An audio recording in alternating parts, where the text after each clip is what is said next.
അസ്സലാമു അലൈക്കും വറഹ്മത്തുള്ളാഹി. സഹോദരന്മാരെ, സുഹൃത്തുക്കളെ, വിശ്വാസികളെ,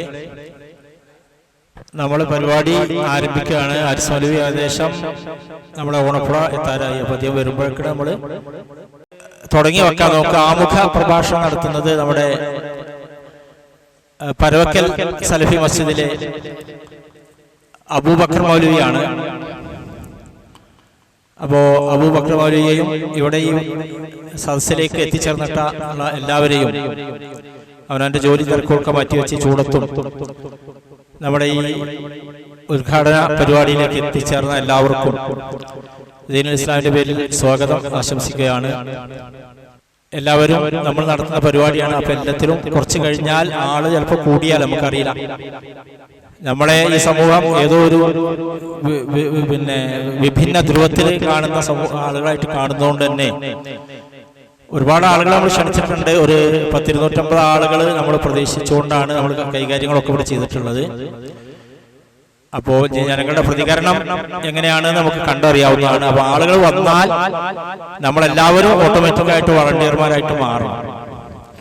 ആ നിലക്ക് എല്ലാവരും നമ്മൾ ചെയ്യുന്ന പരിപാടിയാണ്. അപ്പൊ അതിന്റെ അച്ചടക്കവും കാര്യങ്ങളൊക്കെ നമ്മൾ തന്നെ കീപ്പ് ചെയ്ത് അതിന്റെ നേതൃത്വം നമ്മൾ തന്നെ നിർവഹിക്കണം എന്ന് ആശംസിച്ചുകൊണ്ട് നമ്മൾ അസൈനാർ സാഹിബിന് 2 വാക്ക് പറയാൻ വിളിച്ചിട്ട് അതിന്റെ ശേഷം അസ്സലാമു അലൈക്കും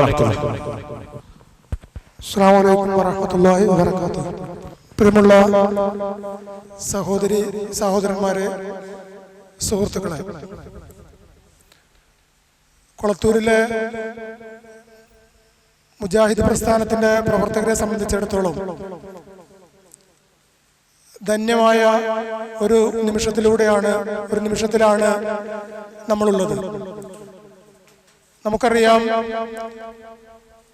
കാലങ്ങളോളമായി ചെറിയ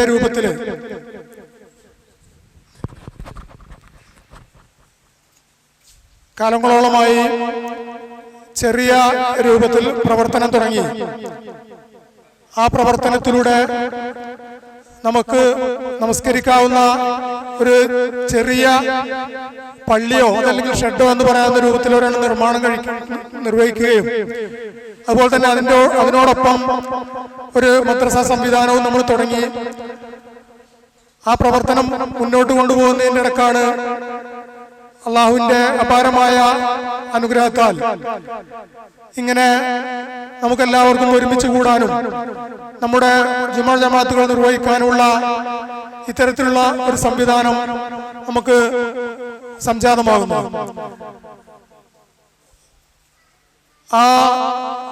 ഈ പള്ളിയുടെ ഉദ്ഘാടനത്തിന് ശേഷം അതല്ലെങ്കിൽ ഇതില് ജമാഅത്ത് നിർവഹിച്ച് തുടങ്ങിയതിന് ശേഷം ആദ്യമായിട്ടാണ് ഇത്തരത്തിലുള്ള ഒരു പരിപാടി ഇവിടെ സംഘടിപ്പിക്കുന്നത്. ചെറിയ രൂപത്തിലൊക്കെ പ്രവർത്തനം തുടങ്ങിയ നമ്മളെ സംബന്ധിച്ചിടത്തോളം ഇന്ന് അൽഹംദുലില്ലാഹ് നല്ല നിലയിൽ ഒരു ജമാഅത്തും ജുമുഅയൊക്കെ മുന്നോട്ട് പോകുന്ന ഒരവസ്ഥയിലാണ് എന്നുള്ളത്. നമ്മുടെ എല്ലാവരുടെയും പ്രവർത്തനത്തിന്റെ ഫലമായിട്ടാണ് ഇത്തരത്തിലുള്ള ഒരു സൗധം, ഒരു പള്ളി ഇവിടെ ഉയർന്നു വന്നിട്ടുള്ളത്. ഇതിന് സഹായിച്ച എല്ലാവർക്കും അള്ളാഹു അർഹമായ പ്രതിഫലം നൽകട്ടെ, ആമീൻ എന്ന് പ്രാർത്ഥിക്കുകയാണ്. കൂടുതലായി ഞാനൊന്നും സംസാരിക്കാൻ ഉദ്ദേശിക്കുന്നില്ല. നമ്മളോട് സംസാരിക്കാമെന്ന് ഏറ്റിട്ടുള്ള ബഹുമാന്യനായ ഹാരിസ് മൗലവിയാണ്. അദ്ദേഹം വന്നുകൊണ്ടിരിക്കുകയാണ്. അതിനു മുമ്പേ ഒരു ഉത്ബോധന പ്രഭാഷണം നടത്തുന്നതിന് വേണ്ടി ബഹുമാന്യനായ നമ്മുടെ അയൽപ്രദേശത്തുള്ള അബൂബക്കർ മൗലവി ഇവിടെ എത്തിച്ചേർന്നിട്ടുണ്ട്. നിങ്ങളോട് സംസാരിക്കുന്നതിന് വേണ്ടി അദ്ദേഹത്തെ സ്നേഹപൂർവ്വം ക്ഷണിക്കുന്നു. അസ്സലാമു അലൈക്കും വറഹ്മത്തുള്ളാഹി വബറകാതുഹു. അസ്സലാമു അലൈക്കും വറഹ്മത്തുള്ളാഹി. ബിസ്മില്ലാഹിർ റഹ്മാനിർ റഹീം. അൽഹംദുലില്ലാഹി റബ്ബിൽ ആലമീൻ. الصلاة والسلام على أشرف الأنبياء المرسلين وعلى آله وصحبه أجمعين ومن تبعهم بإحسان إلى يوم الدين أما بعد. ഏറെ ബഹുമാനമുള്ള വിശ്വാസികളെ, സഹോദരന്മാരെ, കൊളത്തൂരിലുള്ള ഇസ്ലാഹി പ്രവർത്തകർക്ക് മാത്രമല്ല ചുറ്റുപാടുമുള്ള എന്നെപ്പോലെയുള്ള ആളുകൾക്കും വളരെയധികം സന്തോഷമുള്ള ഒരവസ്ഥയാണ്. ഏറെക്കുറെ ഈ സ്ഥലം എടുത്തത് മുതൽ ഇതുമായി ബന്ധപ്പെട്ട് പലപ്പോഴും ഇവിടെ വന്നിട്ടുള്ളൊരു വ്യക്തിയാണ് ഞാൻ. ഈ ഷെഡിൽ ക്ലാസ് തുടങ്ങുന്ന സമയത്ത് ബഹുമാനനായ എൻ്റെ സുഹൃത്ത് മൻസൂർ സലഫി, അതുപോലെ തന്നെ അദ്ദേഹം നമ്മിൽ നിന്ന് വിട്ടുപോയി, അള്ളാഹു അദ്ദേഹത്തിന്റെ മഗ്ഫിറത്തും മർഹമത്തും പ്രദാനം ചെയ്യുമാറാവട്ടെ. അദ്ദേഹത്തിന്റെ നിർദ്ദേശപ്രകാരമാണ് ഒരു ദിവസം ഞാനിവിടെ ക്ലാസ് എടുക്കാൻ വേണ്ടി വന്നത്. പിന്നെ തുടർച്ചയായി പല സന്ദർഭങ്ങളിലായി ഇവിടെ എത്തിയിട്ടുണ്ട്. അദ്ദേഹത്തിന്റെ ജ്യേഷ്ഠൻ യാസ് സ്വലാഹിയും സഹൽ അരിപ്രയും ഒക്കെ ക്ലാസ് എടുക്കുന്ന സന്ദർഭത്തിൽ പല പ്രാവശ്യമായി ഞാനിവിടെ വന്നിട്ടുണ്ട്. അവിടെ തന്നെ ഇവിടെ പള്ളിക്ക് തുടക്കം കുറിക്കുന്നു എന്ന് കഴിഞ്ഞ റമദാനിൽ പറഞ്ഞപ്പോൾ ഞാൻ ഇതുപോലെ ഇവിടെ എത്തി. ഞാൻ അതിലൊക്കെ പങ്കെടുത്ത് അൽഹംദുലില്ലാഹ് സന്തോഷത്തോടു കൂടിയാണ് പോയത്. ഇനി റമദാൻ നല്ല സലാം മാഷ് വിളിച്ചപ്പോൾ വളരെയധികം സന്തോഷമുണ്ടായി. ആ സന്തോഷത്തിൽ നിന്ന് പങ്കുചേരാൻ വേണ്ടിയാണ് ഇവിടെ വന്നിട്ടുള്ളത്. ഒരു പ്രഭാഷണത്തിനോ മറ്റോ ഞാൻ ഉദ്ദേശിച്ചല്ല ഇവിടെ വന്നിട്ടുള്ളത്. ഏതായാലും ഇവിടെ വന്ന ക്ഷണിച്ച സ്ഥിതിക്ക് ഹാസ്മാലി വരുന്നത് വരെ ഒന്ന് രണ്ട് കാര്യങ്ങൾ നിങ്ങളുമായി പങ്കുവെക്കുകയാണ്. നമുക്കറിയാം, അള്ളാഹു നമുക്കിവിടെ പള്ളിയുടെ കുറവ് കൊണ്ടല്ല നമ്മൾ പള്ളി ഉണ്ടാക്കുന്നത്. കേരളത്തിൽ ഇന്ന് പള്ളികളുടെ എണ്ണം എത്രയാണ് നമുക്ക് ഒരിക്കലും പറയാൻ സാധിക്കും. പള്ളികൾ എവിടെ നോക്കിയാലും പള്ളികളാണ്. പക്ഷേ പള്ളികൾക്കുള്ള പ്രത്യേകത എന്താണ്? ഇല്ലൽ മസാജിദില്ലാഹി ഫലാ തദ്ഉ മഅല്ലാഹി അഹദ. പള്ളികളെ കുറിച്ച് അള്ളാഹു പറഞ്ഞതാണ്, പള്ളികൾ അള്ളാഹുവിനുള്ളതാണ്. ആ പള്ളികളിൽ നിന്ന് അള്ളാഹുവിനെ മാത്രമേ വിളിച്ച് പ്രാർത്ഥിക്കാവൂ. അപ്പൊ അതുകൊണ്ട് തന്നെയാണ് അള്ളാഹുവിനെ മാത്രം വിളിച്ച് പ്രാർത്ഥിക്കുന്ന, മാത്രമല്ല അള്ളാഹു സുബ്ഹാനഹു വ തആലയുടെ പ്രവാചകൻ സ്വല്ലല്ലാഹു അലൈഹി വസല്ലം കാണിച്ച അതേ രൂപത്തിൽ നമസ്കാരം നിർവഹിക്കുന്ന ഒരു പള്ളി, അതാണ് നമ്മുടെ ഈ പള്ളി കൊണ്ട് ഉദ്ദേശിക്കുന്നത്. അള്ളാഹുവിന്റെ റസൂൽ സ്വല്ലല്ലാഹു അലൈഹി വസല്ലം നബി സല്ലല്ലാഹു അലൈഹി വസല്ലം പറഞ്ഞു, സല്ലു കമാ റഅയ്തുമൂനി മുസല്ലി.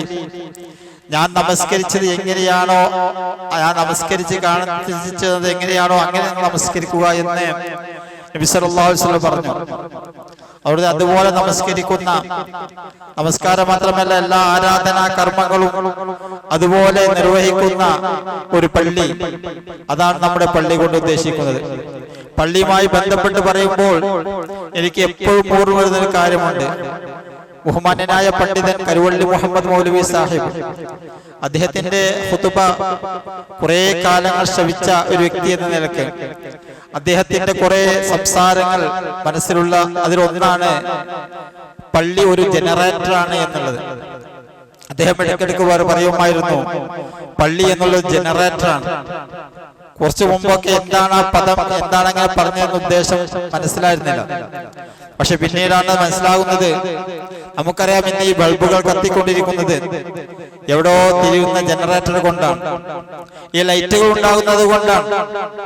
അതുകൊണ്ട് അതാണ് അദ്ദേഹം പറയുന്നത്, പള്ളിയിൽ നിന്ന് വിജ്ഞാനമാണ് ഉണ്ടാവേണ്ടത്. ആ വിജ്ഞാനം നാട്ടിൽ പരക്കണം, പ്രകാശം നാട്ടിലൂടെ പരക്കണം. അതാണ് ബഹുമാന്യനായ കരുവള്ളി മുഹമ്മദ് മൗലവി സാഹിബ് അദ്ദേഹത്തിന്റെ ഖുതുബയിലും മറ്റുമൊക്കെ അദ്ദേഹം ഇടയ്ക്കിടയ്ക്ക് പറയാറുണ്ടായിരുന്നതാണ്, പള്ളി ഒരു ജനറേറ്ററാണ് എന്ന്. ആ ജനറേറ്ററാണ് നമ്മുടെ പള്ളി.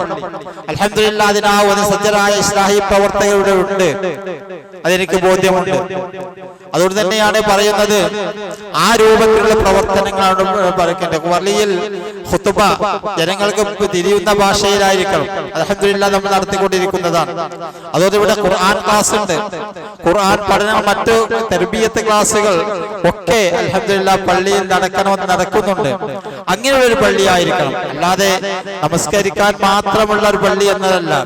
നമസ്കാരവും ജുമാ ഖുതുബയും ഒക്കെ നടക്കുന്നത് പോലെ തന്നെ ഇവിടെ ഖുർആൻ ക്ലാസുകൾ നടക്കണം, ഹദീസ് ക്ലാസുകൾ നടക്കണം. പ്രവാചകൻ സ്വല്ലല്ലാഹു അലൈഹി വസല്ലമയുടെ ഹദീസ് ക്ലാസുകൾ, ഹദീസുകൾ ഇവിടെ വിശദീകരിക്കണം. അതുപോലെ തന്നെ പ്രവാചകന്റെ ശരീരം വിശദീകരിക്കുന്ന മറ്റ് എന്ത് ക്ലാസുകൾ ഉണ്ടോ അതൊക്കെ ഇവിടെ നടക്കണം. അങ്ങനെ അത് നാട്ടിൽ വ്യാപിപ്പിക്കണം, നാട്ടിൽ വികസിക്കണം. അങ്ങനെ ഒരു സന്ദർഭം അങ്ങനെ ആയിരിക്കണം യഥാർത്ഥത്തിൽ പള്ളി എന്നുള്ളത്. അതാണ് ആ പള്ളിയെ കുറിച്ച് ബഹുമാന്യനായ കരുവള്ളി മുഹമ്മദ് മൗലവി സാഹിബ് അങ്ങനെ പറഞ്ഞത്. അതാണ് എനിക്ക് നിങ്ങളോട് പറയാനുള്ളത്. ഈ ഒരു രൂപത്തിലായിരിക്കണം പള്ളി. നമുക്കറിയാലോ, അള്ളാഹു സുബ്ഹാനഹു വ തആല നമുക്ക് നൽകിയ അനുഗ്രഹമാണിത്. അള്ളാഹുവിന്റെ അനുഗ്രഹം, അള്ളാഹുവിന്റെ മുമ്പിൽ സുജൂദ് ചെയ്യുവാനുള്ള ഒരു ഗേഹം, ആ ഗേഹം ഉണ്ടാക്കുന്നതൊക്കെ നമുക്ക് അനുഗ്രഹമാണ്. നമുക്കറിയാം, ഇതിന് ചെലവഴിച്ച ഓരോ പൈസയും അതുപോലെ ഇത് അധ്വാനവും ഒക്കെ നാളെ അർശിന്റെ തണൽ കിട്ടുന്ന, അള്ളാഹുവിന്റെ തണലല്ലാതെ ഒരു തണലുമില്ലാത്ത ആ സന്ദർഭത്തിൽ അള്ളാഹുവിന്റെ സിംഹാസനത്തിന്റെ തണൽ കിട്ടുന്ന ആ ആളുകൾ എന്താണ്? മുഅല്ലഖുൻ ഫിൽ മസാജിദ്, അള്ളാഹുവിന്റെ പള്ളിയുമായി കെട്ടി നിൽക്കുന്ന ആളുകൾ. മുഅല്ലഖ് എന്ന് പറഞ്ഞാൽ അല്ലഖ കെട്ടി നിൽക്കുക എന്നുള്ളത്, കെട്ടിയിടുക എന്നുള്ളതാണ്. അള്ളാഹുവിന്റെ പള്ളിയുമായി ഹൃദയത്തെ ബന്ധിപ്പിച്ച ആളുകൾക്കാണ് അള്ളാഹു സുബ്ഹാനഹു വ തആല നാളെ ആ അർശിന്റെ തണൽ നൽകുന്നത്. അതുകൊണ്ട് തന്നെ ആ തണൽ നൽകുവാൻ അത് കിട്ടുവാനാണ് നമ്മൾ പ്രവർത്തിക്കുന്നത്. നമുക്കറിയാം, നമ്മൾ ഈ പ്രവർത്തിക്കുന്നതൊക്കെ എന്തിനു വേണ്ടിയാണ്? എന്തിനാണ് നമ്മൾ പ്രവർത്തിക്കുന്നത്? ഇവിടെ പള്ളി വേണം, മദ്രസ വേണം, അതുപോലെ തന്നെ എല്ലാ കാര്യങ്ങളും വേണമെന്നത് എന്താണ്? നാളെ അള്ളാഹുവിന്റെ മുമ്പിൽ നിൽക്കുന്ന ഒരു നൃത്തമുണ്ട് സഹോദരന്മാരെ. എനിക്കും നിങ്ങൾക്കും നമുക്ക് എല്ലാവർക്കും ഒഴിച്ചുകൂടാത്ത, ഒരിക്കലും ഒഴിവാക്കാൻ പറ്റാത്ത ആ ഒരു നൃത്തം, അള്ളാഹുവിന്റെ മഹ്ശറയിൽ വിചാരണ കാത്തി നിൽക്കുന്ന ഒരു നൃത്തമുണ്ട്. ആ നൃത്തം ഒരു വല്ലാത്ത നൃത്തമാണ്. ആ നൃത്തത്തിൽ വിജയിക്കാനാണ് നമ്മൾ നമസ്കരിക്കുന്നത്. അതിനാണ് നമ്മൾ തറാവീഹ് നമസ്കരിക്കുന്നത്. അപ്പൊ ആ ഒരു നൃത്തത്തിൽ നമുക്ക് വിജയിക്കുവാൻ, അള്ളാഹുവിന്റെ സിംഹാസനത്തിൽ തണൽ ലഭിക്കുവാൻ വേണ്ടി നമുക്ക് ആ ഉള്ളൊരു അവസരമാണ് യഥാർത്ഥത്തിൽ പള്ളിയുമായിട്ടുള്ളത്. അപ്പൊ നമ്മളിവിടെ ചെലവഴിക്കുന്ന നമ്മളിന്റെ സംഖ്യ മാത്രമല്ല, പള്ളി ഉണ്ടാക്കിയാൽ എന്താണ്? നാളെ സ്വർഗത്തിൽ അള്ളാഹു നൽകുന്നത് സ്വർഗത്തിൽ നല്ലൊരു വീട് കിട്ടും. ഇതൊക്കെ ഞാൻ പറയുന്നത് അതൊക്കെ നമുക്കറിയുന്ന കാര്യമാണ്. പക്ഷേ ഒരിക്കലും നമ്മുടെ നിയ്യത്ത് വേണം. എന്ത് കാര്യത്തിനും വേണ്ടതാണ് നിയ്യത്ത്. ഒരിക്കലും നമ്മൾ മനസ്സിലാക്കേണ്ടതാണ്, നമ്മളിവിടെ ഈ പ്രവർത്തനവുമായി വരുമ്പോ ഒരു പള്ളിയുണ്ട്, പള്ളിക്ക് നമ്മളിപ്പോ എല്ലാവരും ചെലവാക്കുമ്പോ നമ്മൾ ചെലവാക്കാതിരിക്കുക, ഇങ്ങനെ എല്ലാവരും കൊടുക്കുമ്പോ ഇങ്ങനെ കൊടുക്കാതിരിക്കാം, എല്ലാവരും പള്ളിയിൽ വരുമ്പോ നമ്മളിങ്ങനെ വരാതിരിക്കാം. ഈ രൂപത്തിലെല്ലാം നമ്മൾ പള്ളിയിൽ കണ്ട, മറിച്ച് ഇഖ്ലാസാണ്. എന്തൊരു പ്രവർത്തനം, അല്ലെ, എല്ലാത്തിലും നിയ്യത്തനുസരിച്ചാണ് നമ്മുടെ പ്രവർത്തനങ്ങൾ അള്ളാഹു സുബ്ഹാനഹു വ തആല സ്വീകരിക്കുന്നത്. അപ്പോൾ നമ്മുടെ മനസ്സിൽ ഉണ്ടാവേണ്ട നിയ്യത്താണ് അള്ളാഹുവിന്റെ അർശിന്റെ തണൽ നമുക്ക് ലഭിക്കണം. അതുപോലെ തന്നെ സ്വർഗത്തിൽ നമുക്കൊരു വീട് ലഭിക്കണം. നാളെ സ്വർഗത്തിലേക്ക് നമ്മൾ പ്രവേശിക്കണം. അള്ളാഹുവിനെ കണ്ടുമുട്ടാനുള്ള ഭാഗ്യം നമുക്ക് വേണം. ഇതൊക്കെ ഉദ്ദേശിച്ചുകൊണ്ടായിരിക്കണം നമ്മൾ ഇതിന്റെ ഓരോ പ്രവർത്തനങ്ങളും പ്രവർത്തിക്കേണ്ടത്. അപ്പൊ ഇതൊക്കെ നമുക്ക് കിട്ടിയ അനുഗ്രഹമാണ്. നാളെ ഇതിനൊക്കെ വേണ്ടി പ്രവർത്തിക്കുവാൻ, ഇതിനൊക്കെ വേണ്ടി ചെലവഴിക്കുവാൻ അല്ലാഹു സുബ്ഹാനഹു വ തആല നമുക്ക് നൽകിയ അനുഗ്രഹമാണ് ഇതൊക്കെ. അപ്പൊ കഴിവിന്റെ പരമാവധി നാം ഇതിനൊക്കെ ചെലവഴിക്കാൻ പറയാനുള്ളത്. അള്ളാഹുവിന്റെ അനുഗ്രഹങ്ങൾക്ക് നന്ദി കാണിക്കുക. അള്ളാഹു സുബ്ഹാനഹു വ തആല പറഞ്ഞല്ലോ, അള്ളാഹു ചെയ്ത അനുഗ്രഹങ്ങൾക്ക് നന്ദി കാണിച്ചാൽ അള്ളാഹു അത് വർദ്ധിപ്പിച്ചു തരും, അല്ലെ. അള്ളാഹുവിന്റെ അനുഗ്രഹങ്ങൾക്ക് നന്ദി കാണിച്ചില്ലെങ്കിലോ അള്ളാഹുവിന്റെ ശിക്ഷ കഠിനമാണെന്ന്. അപ്പൊ അതുകൊണ്ട് അള്ളാഹു നൽകിയ അനുഗ്രഹങ്ങൾ അത് ഓരോന്നും ഉപയോഗപ്പെടുത്തിക്കൊണ്ട് നാം അള്ളാഹുവിന് വേണ്ടി നമ്മൾ ഈ പ്രവർത്തിക്കുന്നതൊക്കെ നാളെ പരലോകത്ത് വിജയിക്കാനായിരിക്കണമെന്നാണ് എനിക്ക് പറയാനുള്ളത്. മാത്രമല്ല നമുക്കറിയാം, അള്ളാഹുവിന്റെ അനേകായിരം അനുഗ്രഹങ്ങൾ ആസ്വദിച്ചുകൊണ്ടാണ് നമ്മൾ ജീവിക്കുന്നത്, അല്ലെ. എന്നാൽ അള്ളാഹു നന്ദി കാണിക്കൊണ്ടോ? അള്ളാഹു പറഞ്ഞല്ലോ, വമൻ അഅറദ അൻ ദിക്രി ഫഇന്ന ലഹു മഈശതൻ ദൻക വനഹ്ശുറുഹു യൗമൽ ഖിയാമത്തി അഅമാ ഖാല റബ്ബി ലിമ ഹശർതനി അഅമാ വഖദ് കുൻതു ബസീറാ ഖാല കദാലിക അതത്ക ആയാതുനാ ഫനസീതഹാ വകദാലികൽ യൗമ തുൻസാ. അല്ലാഹു പറയാണ്, എന്താണ്? വമൻ അഅറദ അൻ ദിക്രി ഫഇന്ന ലഹു മഈശതൻ ദൻക. എന്റെ ഉത്ബോധനത്തിൽ നിന്ന് ആരെങ്കിലും തിരിഞ്ഞു കളഞ്ഞിട്ടുണ്ടെങ്കിൽ, അല്ലാഹു സുബ്ഹാനഹു വ തആലയുടെ ഉത്ബോധനത്തിൽ നിന്ന് ആരെങ്കിലും തിരിഞ്ഞു കളഞ്ഞാൽ അവന് ഇടുക്കായ ഒരു ജീവിതമായിരിക്കും ഉണ്ടാകുക. ഒന്നും കിട്ടിയാൽ തികയില്ല. നമ്മളൊക്കെ നെട്ടോട്ട് പോകുന്നത് എന്തിനു വേണ്ടിയാണ്? നമുക്ക് ദുനിയാവിൽ കിട്ടാൻ വേണ്ടിയാണ് രാവും പകലും ഇല്ലാതെ അധ്വാനിക്കുന്നത്. പക്ഷെ എന്നാലും തികയൂല. കാരണം എന്തേ ഉണ്ടാവുള്ളൂ? ഒന്നും ബാക്കി ഉണ്ടാവൂല. അതുകൊണ്ട് തന്നെ നമുക്ക് സംതൃപ്തി വേണം. നമ്മൾ ചോദിക്കും, അല്ലാഹുമ്മ ഇന്നീ അസ്അലുക്കൽ ഹുദാ വത്തുഖാ വൽ അഫാഫ വൽ ഗിന. നമ്മൾ ചോദിക്കാണ്, അല്ലാഹുമ്മ ഇന്നീ അസ്അലുക്കൽ ഹുദാ, എനിക്ക് സന്മാർഗ്ഗം നൽകണമേ. അല്ലാഹുമ്മ ഇന്നീ അസ്അലുക്കൽ ഹുദാ വത്തുഖാ, തഖ്വ നൽകണമേ. വൽ അഫാഫ, ആഫിയത്ത് നൽകണമേ. വൽ ഗിന, ഐശ്വര്യം നൽകണമേ. ഐശ്വര്യം ഏതാണ്? മാനസിക ഐശ്വര്യമാണ്. അവിടെ ആ മാനസിക ഐശ്വര്യത്തിന് വേണ്ടി നാം പ്രാർത്ഥിക്കും. അപ്പൊ ആ മാനസിക ഐശ്വര്യം ഉണ്ടാവണേ എന്ത് വേണം? അള്ളാഹുവിന്റെ ഉത്ബോധനം നമ്മൾ ശ്രദ്ധിക്കണം. അള്ളാഹുവിന്റെ ഉത്ബോധനത്തിൽ തിരിഞ്ഞു കളഞ്ഞാൽ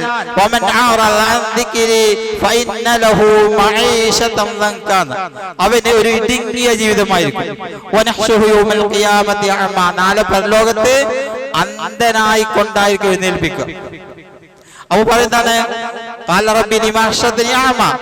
നീ എന്തിനാണ് എന്നെ അന്ധനായി കൊണ്ട് എഴുന്നേൽപ്പിച്ചത്? ഞാൻ കാണുന്ന ആളായിരുന്നല്ലോ, എനിക്കെല്ലാം കാണാമായിരുന്നല്ലോ. നമ്മളെല്ലാം കാണുന്നുണ്ടല്ലോ. ലോകത്തിന്റെ ഏത് കോണിലും എവിടെ നടക്കുന്ന എല്ലാ കളിയും നമ്മൾ കാണുന്നുണ്ട്. പക്ഷേ അള്ളാഹുവിന്റെ ഖുർആനിലെ വചനങ്ങൾ നാം കാണുന്നില്ല, പ്രവാചകന്റെ ഹദീസുകൾ നാം കാണുന്നില്ല, അല്ലെ? അത് കാണുന്ന ഒരു സംഘമായിരിക്കും നമ്മൾ ഉണ്ടായിരിക്കുന്നത്. അതിനാക്കാണ് പള്ളി. അപ്പൊ അല്ലാഹു സുബ്ഹാനഹു വ തആല പറയും, ഖാല കദാലിക അതത്ക ആയാതുനാ ഫനസീതഹാ വകദാലികൽ യൗമ തുൻസാ. ഖാല കദാലിക, അത് അപ്രകാരം തന്നെയായിരുന്നു. ഖാല കദാലിക അതത്ക ആയാതുനാ, നിനക്ക് നമ്മുടെ ദൃഷ്ടാന്തങ്ങൾ വന്നെത്തി. വകദാലികൽ യൗമ തുൻസാ, അപ്പോ നീ അത് മറന്നു, അപ്രകാരം ഞാൻ ഇതാ ഇപ്പോൾ നിന്നെയും മറന്നിരിക്കുന്നു എന്ന്. അപ്പൊ ആ ഒരു രൂപത്തിൽ നമ്മൾ ആകാൻ പാടില്ല. ഇവിടെ ഖുർആൻ പഠിക്കണം, അള്ളാഹുവിന്റെ ആയത്തുകൾ പഠിക്കണം, അല്ലെ? നോക്കൂ, അള്ളാഹുവിന്റെ വിശുദ്ധ ഖുർആൻ പഠിക്കാനുള്ള എത്ര അവസരങ്ങളാണ് ആളുകൾ പാഴാക്കി കളയുന്നത്. ഖുർആൻ എന്നുള്ളത് ആളുകൾ എന്താണ് മനസ്സിലാക്കിയത്? അത് മൗലവിമാർക്ക് വഴക്ക് പറയാനും അല്ലെങ്കിൽ ഇതിങ്ങനെ എന്താ പറയാ, അങ്ങനെ ഒരു ആവശ്യത്തിൽ മാത്രമായിട്ട് ഖുർആൻ സാധാരണ ജനങ്ങളിൽ കണക്കില്ല. നോക്കൂ, എത്ര ആളുകളുണ്ട്, എന്തെല്ലാം കാര്യങ്ങൾ നമ്മൾ പഠിക്കുന്നുണ്ട്. ദിവസവും നമ്മൾ പഠിക്കുകയാണ്. ഓരോ പുതിയ കാര്യങ്ങൾ ജനങ്ങൾ പഠിച്ചുകൊണ്ടിരിക്കുകയാണ്. പക്ഷെ അള്ളാഹുവിന്റെ ഖുർആനിലെ എത്ര ആയത്തുകൾ നാം പഠിക്കുന്നുണ്ട്, എത്ര ആയത്തുകൾ നാം പഠിക്കുന്നുണ്ട്. പ്രവാചകൻ സ്വല്ലല്ലാഹു അലൈഹി വസല്ലം ഹദീസുകൾ എത്ര പഠിക്കുന്നുണ്ട്. അഥവാ എന്തെങ്കിലും പഠിച്ചാൽ എന്തായി, കുറച്ച് കഴിയുമ്പോൾ മറന്നു കളഞ്ഞു. അപ്പോ ആളുകളുടെ ധാരണ എന്താണ്? ഖുർആൻ പഠിക്കുക എന്നുള്ളത് അത് ഏതെങ്കിലും ചില മൗലവിമാർക്കോ വളരെയറിയാൻ വേണ്ടിയിട്ട് ഈണത്തിൽ ഇങ്ങനെ പ്രസംഗിക്കാൻ വേണ്ടിയുള്ളതാണ് ഖുർആൻ എന്നുള്ളൊരു ധാരണയാണുള്ളത്. പക്ഷെ യഥാർത്ഥത്തിൽ ഖുർആൻ എന്നുള്ളത് എന്താണ്? അത് ഹുദൽ ലിന്നാസ്, ജനങ്ങൾക്കുള്ള മാർഗദർശനമാണ്. ഹുദൽ ലിന്നാസ്, ജനങ്ങൾക്കുള്ള മാർഗദർശനമാണ് വിശുദ്ധ ഖുർആൻ. ആ ഖുർആൻ പഠിച്ചെങ്കിൽ മാത്രമേ ജീവിതം നന്നാവുകയുള്ളൂ. എവിടെന്നെങ്കിലും വാഴ്ന്നു കേട്ടു മാത്രമല്ല, വിശുദ്ധ ഖുർആൻ പഠിക്കണം, അർത്ഥം എഴുതിയെടുത്ത് പഠിക്കണം, അല്ലെ? അർത്ഥം എഴുതിയെടുത്തുകൊണ്ട് നാം വായിച്ചുകൊണ്ട് വീട്ടിൽ പോയി വായിച്ച് പഠിച്ചത് അങ്ങനെ പഠിക്കണം. എന്നേ ഖുർആന്റെ പഠനമാവുകയുള്ളൂ. അങ്ങനെ നമ്മൾ പഠിക്കുമ്പോഴാണ് യഥാർത്ഥത്തിൽ ആ ഖുർആന്റെ പഠനത്തിലേക്ക് വരുള്ളൂ. നമുക്കറിയാം, ഒരു പഠന ക്ലാസ് സംഘടിപ്പിക്കുക എന്ന് പറഞ്ഞാൽ നമ്മൾ എത്ര ആളുകളുണ്ടാവും? വയലിനേക്കാൾ ഇഷ്ടംപോലെ ആളുകളുണ്ട്. നമ്മൾ പ്രചരണം കൊടുത്താൽ ഇവിടെ വയലുണ്ട് എന്ന് പറഞ്ഞാൽ ഒരുപാട് ആളുകൾ വരും. ആ സന്ദർഭത്തിൽ നോക്കൂ, ഖുർആൻ പഠിക്കുന്ന, ഹദീസ് പഠിക്കുന്ന ഒരു പഠന ക്ലാസ് ഉണ്ട് എന്ന് പറഞ്ഞാൽ വളരെ കുറഞ്ഞ ആളുകളെ ഉണ്ടാവുള്ളൂ. അപ്പൊ നമ്മൾ എന്താണ്, അത് ഓരോന്നായി നമ്മൾ പഠിക്കണം. അതിനാണ് യഥാർത്ഥത്തിൽ നമ്മുടെ പള്ളിയും സംവിധാനങ്ങളും ഒക്കെ ഉപയോഗിക്കേണ്ടത്. ഇങ്ങനെ ഓരോ കാര്യങ്ങളുണ്ട്. പ്രവാചകൻ സ്വല്ലല്ലാഹു അലൈഹി വസല്ലം ഹദീസ് നമ്മൾ പഠിക്കണം. ഓരോ കാര്യങ്ങളും നമ്മൾ പഠിച്ച് മനസ്സിലാക്കണം. അതുപോലെ തന്നെ നമ്മൾ ഫിഖ്ഹിയായ കാര്യങ്ങൾ പഠിക്കണം, മസലകൾ പഠിക്കണം. ഇതൊക്കെ ഏതെങ്കിലും ആളുകൾക്ക് മാത്രം ഉള്ള കാര്യമല്ല, ഓരോ ആളുകളും അങ്ങനെ തന്നെയാണ്. അങ്ങനെ പഠിക്കുമ്പോഴാണ് യഥാർത്ഥത്തിൽ ഒരു മുസ്ലിം വിശ്വാസിയായി മാറുന്നത്.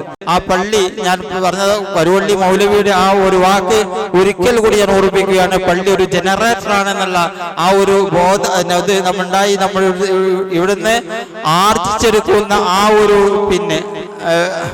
അറിവ്. അതാണ് പ്രവാചകൻ സ്വല്ലല്ലാഹു അലൈഹി വസല്ലമയുടെ പള്ളി അങ്ങനെയായിരുന്നു. അത് വലിയൊരു യൂണിവേഴ്സിറ്റി ആയിരുന്നു. ചരിത്രം പഠിക്കുമ്പോൾ മനസ്സിലാവും. നമസ്കരിക്കുക എന്ന് മാത്രമല്ല, ഒരു യൂണിവേഴ്സിറ്റി ആയിരുന്നു, പഠനത്തിലുള്ള കേന്ദ്രമായിരുന്നു. അതുപോലെ സാമൂഹിക ക്ഷേമ രംഗത്തുള്ള പ്രവർത്തിക്കുന്ന ഒരു കേന്ദ്രമായിരുന്നു. ഇതൊക്കെ അൽഹംദുലില്ലാഹ് ഈ പള്ളികൾ കൊണ്ടുണ്ടായിരിക്കണം എന്നാണ് ഈ സന്ദർഭത്തിലേക്ക് പറയാനുള്ളത്. ആസ്മോലയുടെ എത്തിയിട്ടുണ്ട്. ഞാൻ അവസാനിപ്പിക്കുകയാണ്. അല്ലാഹു സുബ്ഹാനഹു വ തആല നമ്മുടെ ഇരുത്തവും അതുപോലെ തന്നെ നമ്മൾ കേൾക്കാൻ പോകുന്ന ഇൽമിയായ കാര്യങ്ങളും ഒക്കെ അല്ലാഹു സ്വീകരിക്കുകയും തക്കതായ പ്രതിഫലം നൽകുകയും ചെയ്യുമാറാവട്ടെ. അല്ലാഹുമ്മ റബ്ബനാ ആതിനാ ഫിദ് ദുനിയാ ഹസന വഫിൽ ആഖിറതി ഹസന വഖിനാ അദാബന്നാർ. അസ്സലാമു അലൈക്കും. അസ്സലാമു അലൈക്കും വറഹ്മത്തുള്ളാഹി. നമുക്ക് അടുത്ത പ്രഭാഷണം നിർവഹിക്കുന്നതും റമദാന്റെ സന്ദേശം എന്ന നമ്മുടെ ഇന്നത്തെ മുഖ്യ വിഷയം അവതരിപ്പിക്കുന്നത് പ്രൊഫസർ ഹാരിസ് ബിൻ സലീമാണ്. നമുക്കെല്ലാം അറിയാവുന്നതുപോലെ അരീക്കോട് സലം അറബി കോളേജിലെ പ്രൊഫസറാണ്. നമ്മുടെ ദീനി രംഗത്ത് അതുല്യമായ സംഭാവനകൾ അർപ്പിച്ചുകൊണ്ടിരിക്കുന്ന പീസ് റേഡിയോ എന്ന ഇന്റർനെറ്റ് റേഡിയോയുടെ സിഇഒയും അതിന്റെ പ്രധാന കാര്യദർശിയുമാണ്. ലക്ഷക്കണക്കിന് ആളുകൾ ഇന്ന് പീസ് റേഡിയോയുടെ ശ്രോതാക്കളാണ്. ആപ്പ് സ്റ്റോറിൽ നിന്നോ അല്ലെങ്കിൽ ഗൂഗിൾ പ്ലേ സ്റ്റോറിൽ നിന്നോ PEACERADIO പീസ് റേഡിയോ എന്ന ആപ്പ് നിങ്ങൾ ഇൻസ്റ്റാൾ ചെയ്താൽ നിങ്ങൾക്ക് എല്ലാ സമയവും ദീനിയായ നല്ല നല്ല വിവരങ്ങൾ, അതുപോലെ കുട്ടികൾക്കുള്ള പഠന കാര്യങ്ങൾ, അതുപോലെ ആരോഗ്യപരമായ കാര്യങ്ങൾ, വിദ്യാഭ്യാസപരമായ കാര്യങ്ങൾ എല്ലാം ആ റേഡിയോയിലൂടെ ഉപകാരപ്രദമായ എല്ലാ അറിവുകളും നമുക്ക് അതിലൂടെ ലഭിക്കുന്നതാണ്. പരലോകത്തേക്ക് വേണ്ട നല്ലൊരു മുതൽക്കൂട്ടാണ് പീസ് റേഡിയോയുടെ ശ്രോതാവാവുക എന്നുള്ളത്. അപ്പോൾ പീസ് റേഡിയോയുടെ സിഇഒ ആണ്. നമ്മുടെ പെരിന്തമണ്ണ സലഫി മസ്ജിദിലെയും പെരിന്തമണ്ണ സലഫി പ്രവർത്തനങ്ങളുടെ നേതൃത്വം കൊടുക്കുന്ന നമ്മുടെ പ്രധാന പണ്ഡിതരിൽ ഒരാളാണ്. അദ്ദേഹത്തെ ആദരപൂർവ്വം നമുക്ക് ക്ലാസ്സിലെക്കാൻ വേണ്ടി ബഹുമാന പുരസ്സരം ക്ഷണിച്ചുകൊള്ളുന്നു. അസ്സലാമു അലൈക്കും വറഹ്മത്തുള്ളാഹി. ബിസ്മില്ലാഹിർ റഹ്മാനിർ റഹീം. അൽഹംദുലില്ലാഹ് അല്ലദീ ഹദാനാ ലിഹാദാ വമാ കുന്നാ ലിനഹ്തദിയ ലൗലാ അൻ ഹദാനല്ലാഹ്. അല്ലാഹുമ്മ സ്വല്ലി അലാ മുഹമ്മദിൻ വഅലാ ആലി മുഹമ്മദ് കമാ സ്വല്ലൈത അലാ ഇബ്രാഹിം വഅലാ ആലി ഇബ്രാഹിം വബാരിക് അലാ മുഹമ്മദിൻ വഅലാ ആലി മുഹമ്മദ് കമാ ബാരക്ത അലാ ഇബ്രാഹിം വഅലാ ആലി ഇബ്രാഹിം ഇന്നക ഹമീദും മജീദ്. أما بعد فإن خير الكلام كلام الله وخير الحديث كتاب الله وخير الهدي هدي محمد صلى الله عليه وسلم وشر الأمور محدثاتها وكل محدثة بدعة وكل بدعة ضلالة. أعوذ بالله من الشيطان الرجيم. بسم الله الرحمن الرحيم. يا أيها الذين آمنوا اتقوا الله حق تقاته ولا تموتن إلا وأنتم مسلمون. إن الذين آمنوا وعملوا الصالحات كانت لهم جنات الفردوس نزلا خالدين فيها لا يبغون عنها حولا. സ്നേഹമുള്ള സഹോദരി സഹോദരന്മാരെ, സത്യവിശ്വാസികളെ, സത്യവിശ്വാസിനികളെ, അള്ളാഹുവിനെ സൂക്ഷിച്ച് ജീവിക്കണമെന്ന് എന്നെയും നിങ്ങളെയും ഞാൻ ഓർമ്മപ്പെടുത്തുകയാണ്. വളരെ സന്തോഷത്തിലാണ് നമ്മളെല്ലാവരും ഒരുമിച്ച് കൂടിയിരിക്കുന്നത്. വളരെ വർഷങ്ങൾക്ക് മുമ്പ് അള്ളാഹുവിൻ്റെ അപാരമായ അനുഗ്രഹത്താൽ നമ്മൾ വാങ്ങിയിട്ടുള്ള, പള്ളിക്ക് വേണ്ടി വാങ്ങിയിട്ടുള്ള ഈ ഭൂമിയിൽ യഥാർത്ഥത്തിൽ ഒരു പള്ളി ആരാധനയും ജുമുഅയും എല്ലാം നമ്മൾ നേരത്തെ തന്നെ നടത്തിയിരുന്നുവെങ്കിലും നമ്മൾ ആഗ്രഹിച്ചതുപോലെയുള്ള ഒരു പള്ളി സ്ഥാപിക്കപ്പെട്ട് കഴിഞ്ഞിരിക്കുകയാണ്. അങ്ങനത്തെ ഒരു റമദാനിലാണ് നമ്മളുള്ളത്. സാധാരണ നമ്മുടെ നാട്ടിലൊക്കെ പള്ളികൾ പണി തീർന്നാൽ റമദാൻ ആകുന്ന സമയത്താണ് അതിൻ്റെ ഉദ്ഘാടനം നടത്താറുള്ളത്. അങ്ങനെ റമദാനിനെ ഒരു ഉദ്ഘാടന അവസരമായി തെരഞ്ഞെടുക്കുവാനുള്ള ഒരു കാരണം, പള്ളി നിർമ്മിക്കപ്പെട്ട് കഴിഞ്ഞാൽ ആ പള്ളി സജീവമാകണം എന്ന ആളുകൾക്ക് താല്പര്യമുണ്ട്. ആളുകൾ വരികയും നിസ്കരിക്കുകയും ക്ലാസ്സുകൾ നടക്കുകയൊക്കെ ചെയ്യുന്ന ഒരു സജീവത പള്ളിക്ക് വേണം. അപ്പൊ ആൾക്കാർക്കൊരു പേടിയാണ്, റമദാനായ എന്തായാലും ഒരു സജീവത ഉണ്ടാവും. അപ്പൊ റമദാനിക്കട് ഉദ്ഘാടനം ചെയ്താൽ പള്ളിന്റെ തുടക്കം ഗംഭീരമാകും എന്ന നിലക്കാണ് സാധാരണഗതിയിൽ ഈ റമദാനിൽ പള്ളി ഉദ്ഘാടനം ചെയ്യാറുള്ളത്. ഏതായിരുന്നാലും ഈ ഒരു റമദാനിൽ വളരെ സജീവമായി നമുക്ക് അള്ളാഹുവിന്റെ അപാരമായ അനുഗ്രഹത്താൽ ഈ പള്ളിയിൽ ഒരുമിച്ച് കൂടുവാനും അവസാനത്തെ 10 ഏറ്റവും പുണ്യകരമായ ദിനരാത്രങ്ങൾ പരമാവധി സമയം പള്ളിയിൽ കഴിച്ചു കൂട്ടാനും നമ്മൾ ഓരോരുത്തരും മനസ്സിൽ വിചാരിച്ചു കഴിഞ്ഞു. ആ നന്മകളെല്ലാം പൂർത്തിയാക്കാൻ അള്ളാഹു നമുക്ക് എല്ലാവർക്കും തൗഫീഖ് പ്രദാനം ചെയ്യുമാറാവട്ടെ. സഹോദരങ്ങളെ, ഒരു സന്തോഷം മനസ്സിന് ഇവിടെ ലഭിക്കുക എന്നുള്ളത് എങ്ങനെ നമുക്ക് സാധ്യമാകും? നമ്മളെല്ലാവരും മനസ്സിന് സന്തോഷമുണ്ടാകുവാൻ വേണ്ടിയുള്ള ഓട്ടത്തിലാണ്. അപ്പൊ എങ്ങനെയാണ് നമ്മുടെ മനസ്സിന് ഒരു സുഖവും സമാധാനവും സന്തോഷവും എങ്ങനെ ലഭിക്കുന്നുള്ളത്? അതിന് ഏറ്റവും ഒന്നാമത് വേണ്ട ഒരു കാര്യം, ഞാൻ കുഴപ്പമില്ലാത്തൊരാളാണ് എൻ്റെ മനസ്സ് എന്നോട് പറയാം. എങ്കിൽ മാത്രമേ നമുക്കൊരു സമാധാനത്തിന് ജീവിക്കാൻ പറ്റൂ. നമ്മൾ എത്ര തന്നെ നമസ്കാരവും നോമ്പും കർമ്മങ്ങളും ആരാധനകളും ഇസ്ലാമിക മര്യാദകളും ഒക്കെ പാലിച്ചാൽ ഒരു സുഖം ഉണ്ടാവില്ല. നിസ്കരിക്കുന്നതിൽ ഒരു സന്തോഷം, നോമ്പ് നോൽക്കുന്നതിൽ ഒരു സന്തോഷം. ഇത് കിട്ടണം എന്നുണ്ടെങ്കിൽ എന്ത് വേണം എന്ന് വെച്ചാൽ നമ്മുടെ മനസ്സ് നമ്മളോട് പറയണം എന്ത്? നമ്മൾ ഈ ദീനിനോട് സത്യസന്ധത പുലർത്തുന്നുണ്ട് എന്ന് മനസ്സ് പറയണം. അങ്ങനെ പറയാൻ കുറച്ച് ബുദ്ധിമുട്ടാണ് നമ്മൾ ജീവിക്കുന്ന ഈ ഒരു കാലഘട്ടത്തിൽ. കാരണം എല്ലാ കാലത്തെയും പോലെ മനുഷ്യൻ തെറ്റ് ചെയ്യാതിരിക്കുന്നത് എന്തുകൊണ്ടാന്ന് വിചാരിച്ചാൽ അത് മറ്റുള്ളവർ കാണും വിചാരിച്ചിട്ടാണ്. മിക്കവാറും ആളുകൾ തെറ്റായ കാര്യങ്ങളിൽ നിന്ന് വിട്ടു നിൽക്കാനുള്ള കാര്യം മറ്റുള്ളവർ കാണും വിചാരിച്ചിട്ടാണ്. അപ്പൊ നമ്മുടെ മാനം പോവും, അപമാനിതരാകും, ആളുകൾ നമ്മളെ തെറ്റിദ്ധരിക്കും എന്നൊക്കെ വിചാരിച്ചിട്ടാണ്. എന്നാൽ ഇന്ന് യഥാർത്ഥത്തിൽ ഈ തെറ്റ് ചെയ്യാൻ ആളുകൾക്ക് വളരെ സ്വകാര്യമായി പറ്റും. അതാണ് ഇന്നത്തെ ഒരു പ്രത്യേകത. ആരും കാണാതെ നമുക്ക് എന്ത് തമ്മാടിത്തവും ചെയ്യുവാനുള്ള സാഹചര്യം ഇന്ന് നമുക്കുണ്ട്. അതെങ്ങനെ സാധിക്കുന്നു എന്ന് ചോദിച്ചാൽ നമ്മുടെ ഫോൺ കൊണ്ട് നമുക്ക് പറ്റും. ഒരു ഫോൺ കയ്യിലുണ്ടെങ്കിൽ ആ ഫോൺ ഉപയോഗിച്ചിട്ട് എന്ത് വേണ്ടാത്തരങ്ങളും മനുഷ്യന് ചെയ്യാൻ പറ്റുന്ന ഒരവസ്ഥ ഇന്നുണ്ട്. അതുകൊണ്ട് തന്നെ എന്താന്ന് ചോദിച്ചാൽ നമ്മൾ ഒരിക്കലും വിചാരിക്കാത്ത ആളുകൾ പോലും നമ്മൾ ഒരിക്കലും സങ്കല്പിക്കാൻ പറ്റാത്ത അത്ര വലിയ തോന്നിവാസങ്ങളിലാണ് ജീവിച്ചുകൊണ്ടിരിക്കുന്നത്. ഇതെങ്ങനെ ഞാൻ നിങ്ങളോട് പറയുന്നു എന്ന് ചോദിച്ചാൽ, ജീവിതത്തിൽ പല വിഷമങ്ങളും ബുദ്ധിമുട്ടുകളൊക്കെ ഉണ്ടാവുമ്പോൾ ആളുകള് സാധാരണ അതിനെന്തെങ്കിലും ഒരു മറുപടിയോ ഒരു പരിഹാരമോ അന്വേഷിച്ചുകൊണ്ട് ആളുകൾ ഫോണിൽ വിളിക്കും. അപ്പൊ അങ്ങനെ വിളിക്കുന്ന പ്രത്യേകിച്ച് നമ്മുടെ റേഡിയോയിലൊക്കെ വിളിക്കുന്നതിൽ ഭൂരിപക്ഷവും സ്ത്രീകളാണ്. അപ്പൊ അങ്ങനെ വിളിക്കുമ്പോൾ അവർക്കൊക്കെ പറയാനുള്ള സങ്കടങ്ങളിൽ ഏറ്റവും പ്രധാനം എന്താന്ന് വെച്ചാൽ, ഭർത്താവിന് എന്തോ ചില വേണ്ടാത്ത ബന്ധങ്ങളുണ്ട്, ചില അവിഹിതങ്ങളുണ്ട് എന്നൊക്കെയാണ്. ഒരു പക്ഷെ 10, 30, 40 കൊല്ലൊന്നും ഇങ്ങനത്തെ ഒരു വേണ്ടാവൃത്തികളിലും പെടാതെ ജീവിച്ചവർ പോലും ഇപ്പൊ അതിലൊക്കെ പെട്ടുപോകുന്നുണ്ട്. എനിക്ക് തോന്നുന്നത് ഏറ്റവും അധാർമികമായ ജീവിതം നയിക്കുന്നവരായി ഇന്ന് കേൾക്കുന്നത് ചെറുപ്പക്കാരല്ല, അല്ലെങ്കിൽ ഈ ടീനേജ് പ്രായത്തിലുള്ളവരല്ല. 50 വയസ്സ് കഴിഞ്ഞ, 55 വയസ്സ് കഴിഞ്ഞ, 60 വയസ്സ് കഴിഞ്ഞ ആളുകളെ പറ്റിയൊക്കെയാണ് ഇപ്പൊ ഇത്തരത്തിലുള്ള ആക്ഷേപങ്ങളും പരാതികളും അധികമായി വന്നുകൊണ്ടിരിക്കുന്നത്. അപ്പൊ എന്താന്ന് വെച്ചാൽ, എന്ത് രഹസ്യമായി എന്ത് വേണ്ടാത്തരങ്ങളും ചെയ്യാൻ പറ്റുന്ന ഒരവസ്ഥ ഇന്ന് യഥാർത്ഥത്തിൽ എല്ലാവർക്കും വന്നു ചേർന്നിരിക്കുന്നു എന്നുള്ളതാണ്. എന്നാൽ നമ്മൾ ഓരോരുത്തരും ചിന്തിക്കേണ്ട ഒരു കാര്യം, ഇങ്ങനത്തെ വേണ്ടാവൃത്തികളിലേക്ക് നമ്മുടെ മനസ്സോ കണ്ണോ ശരീരമോ ഒക്കെ പോയി കഴിഞ്ഞാൽ നമുക്കൊരു സുഖം കിട്ടില്ല. നമ്മുടെ മനസ്സിന് ഒരു സമാധാനം കിട്ടില്ല.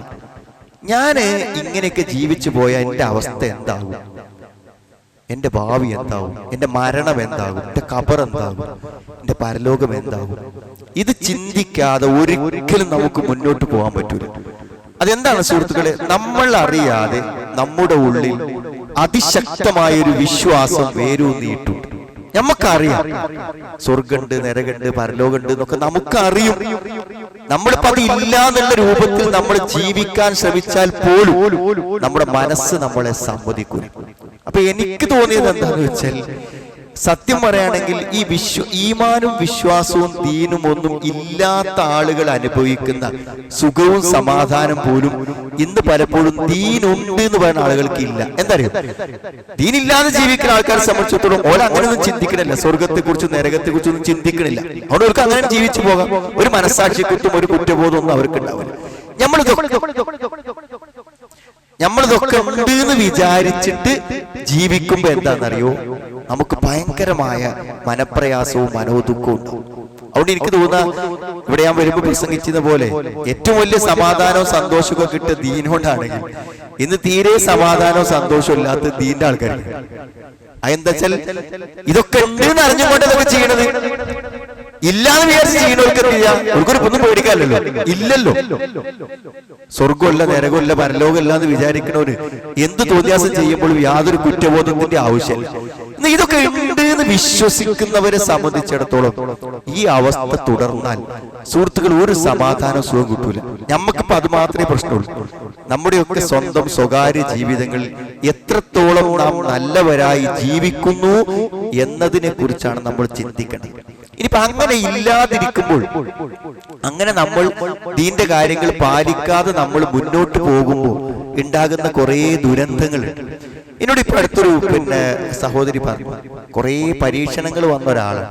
വളരെ വലിയ രോഗങ്ങളും ബുദ്ധിമുട്ടുകളും മക്കൾക്കും മരുമക്കൾക്കും ഒക്കെ പ്രശ്നങ്ങൾ വന്നു.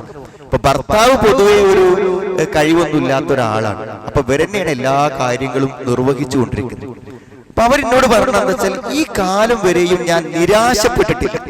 ഞാൻ ഒരിക്കലും എന്തില്ല നിരാശപ്പെട്ടില്ല. കാരണം ഞാൻ എന്തെങ്കിലും ഇടങ്ങേറ് വരും, ഇപ്പൊ ഞാൻ അള്ളാഹോട് ചോദിക്കും, അള്ള എനിക്ക് തരും. പക്ഷെ ഇപ്പൊ കുറച്ചു കാലമായിട്ട് ഞാൻ ചോദിക്കുന്നതൊന്നും എനിക്ക് പടച്ചവൻ തരാത്ത പോലെ തോന്നും. അപ്പൊ എനിക്ക് പേടിയും. കാരണം പ്രാർത്ഥിച്ചിട്ട് കിട്ടാത്തൊരവസ്ഥ ഉണ്ടായാൽ പിന്നെ എനിക്കൊരു ധൈര്യവും എനിക്ക് ജീവിക്കാനില്ല എന്നാണ് അവര് പറയുന്നത്. അപ്പൊ എന്നോട് ചോദിക്കണം കാര്യം, പ്രാർത്ഥിച്ചാൽ ഉത്തരം കിട്ടാതിരിക്കുവാനുള്ള കാരണങ്ങൾ എന്തൊക്കെയാണ്? അല്ല, അതിന്റെ ജീവിതത്തിൽ ഉണ്ടെങ്കിൽ എനിക്ക് ഒന്ന് ശരിയാക്കാൻ പറ്റും. പ്രാർത്ഥിച്ചാൽ ഉത്തരം കിട്ടാത്ത അവസ്ഥ ഒരു മനുഷ്യന് വരുന്നത് എപ്പോഴാണ് എന്നാണ് ചോദിക്കുന്നത്.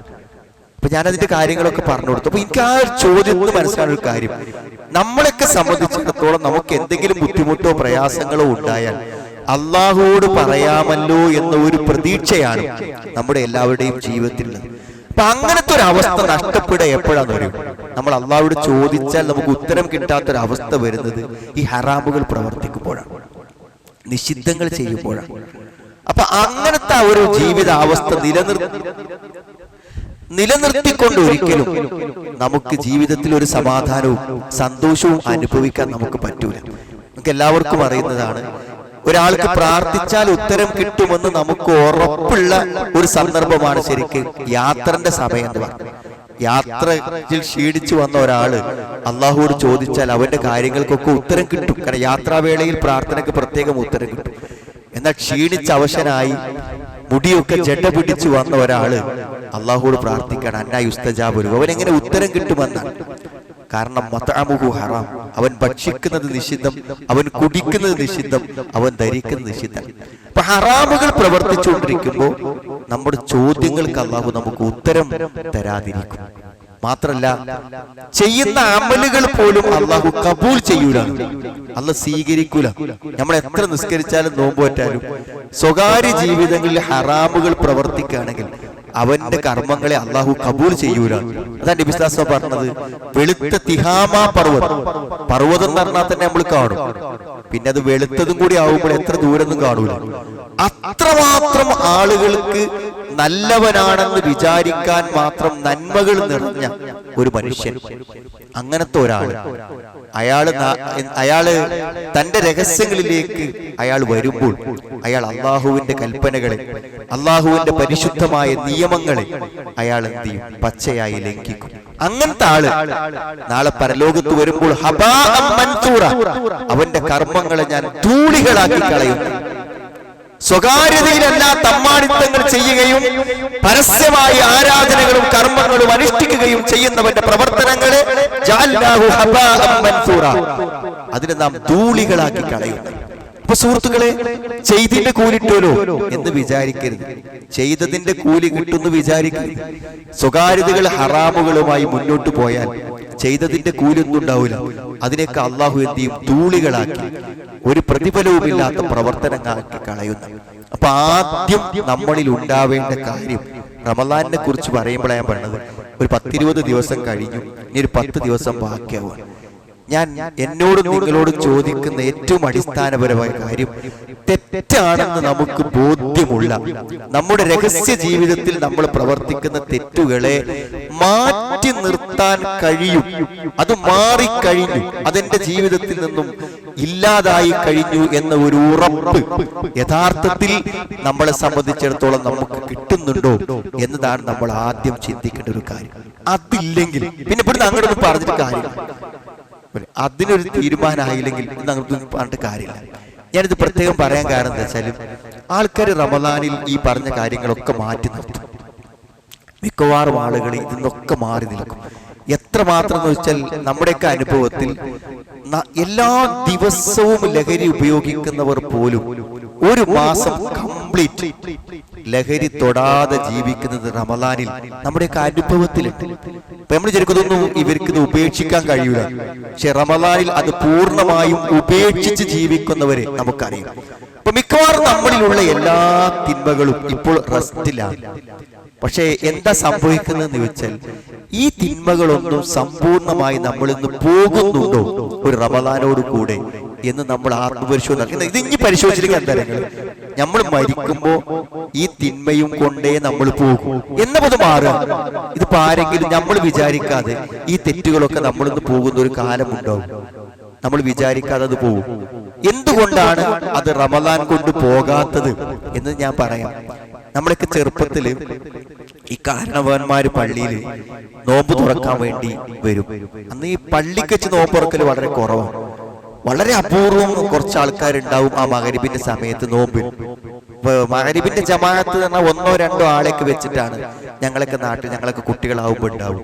കാരണം പള്ളിക്ക് നോമ്പ് തുറന്നിട്ട് പള്ളിക്കൊക്കെ ഓടിയാൽ മിക്കവാറും എത്തൂല. പിന്നെ നോമ്പ് തുറന്ന ഒരാൾ ജമാഅത്തിന് പോകണമെന്നൊന്നുമില്ല, അത്ര വലിയൊരു നിർബന്ധമൊന്നും വന്നില്ല. അപ്പൊ ഏതെങ്കിലുമൊക്കെ കാരണവന്മാരുണ്ടാവും.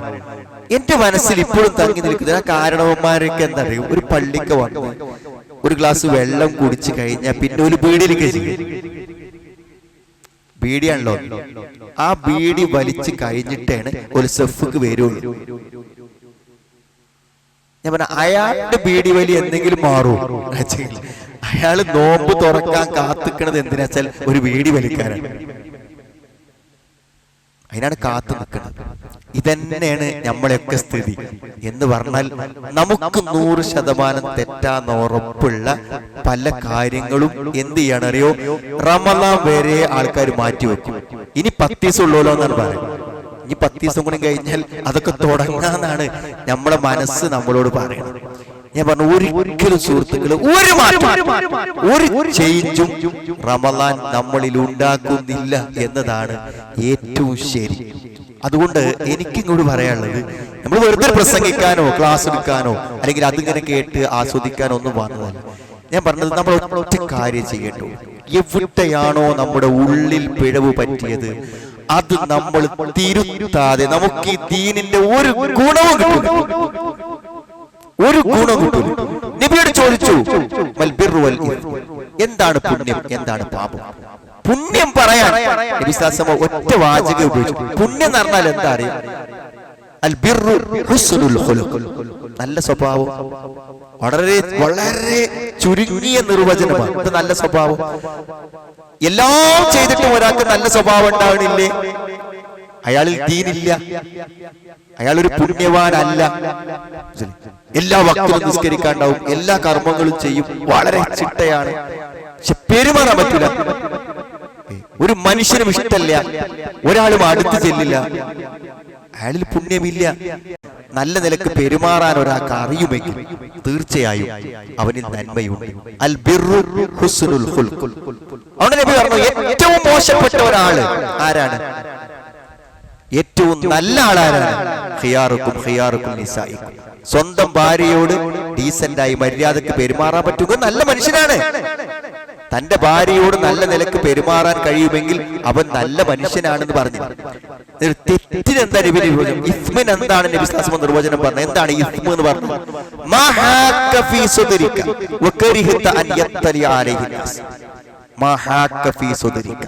നമ്മൾ നല്ല മനസ്സിലാക്കണം. നിന്റെ മനസ്സിൽ ചൊറിച്ചിലുണ്ടാക്കുന്നു, മനസ്സിന് അസ്വസ്ഥതയുണ്ടാക്കാതെ ഒരു തെറ്റും മനുഷ്യന് ചെയ്യാൻ പറ്റും.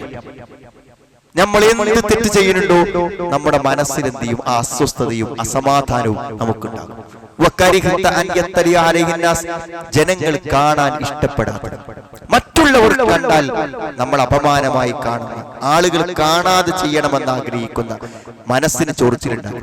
അപ്പം ഈ മനസ്സിലെ ചൊറിച്ചിലുമായി ജീവിക്കുമ്പോൾ എന്ത് സമാധാനമാണ് സുഹൃത്തുക്കളെ കിട്ടുക? ഒരു സമാധാനം കിട്ടും. നമ്മളൊക്കെ തീരുമാനം വലിയൊരു നഷ്ടമുള്ള കാര്യങ്ങളാണ്. നമ്മളെ സംബന്ധിച്ചിടത്തോളം അത്തരം തെറ്റുകളിൽ നിന്ന് വിട്ടു നിൽക്കണോണ്ട് ഒന്നും സംഭവിക്കാനില്ല.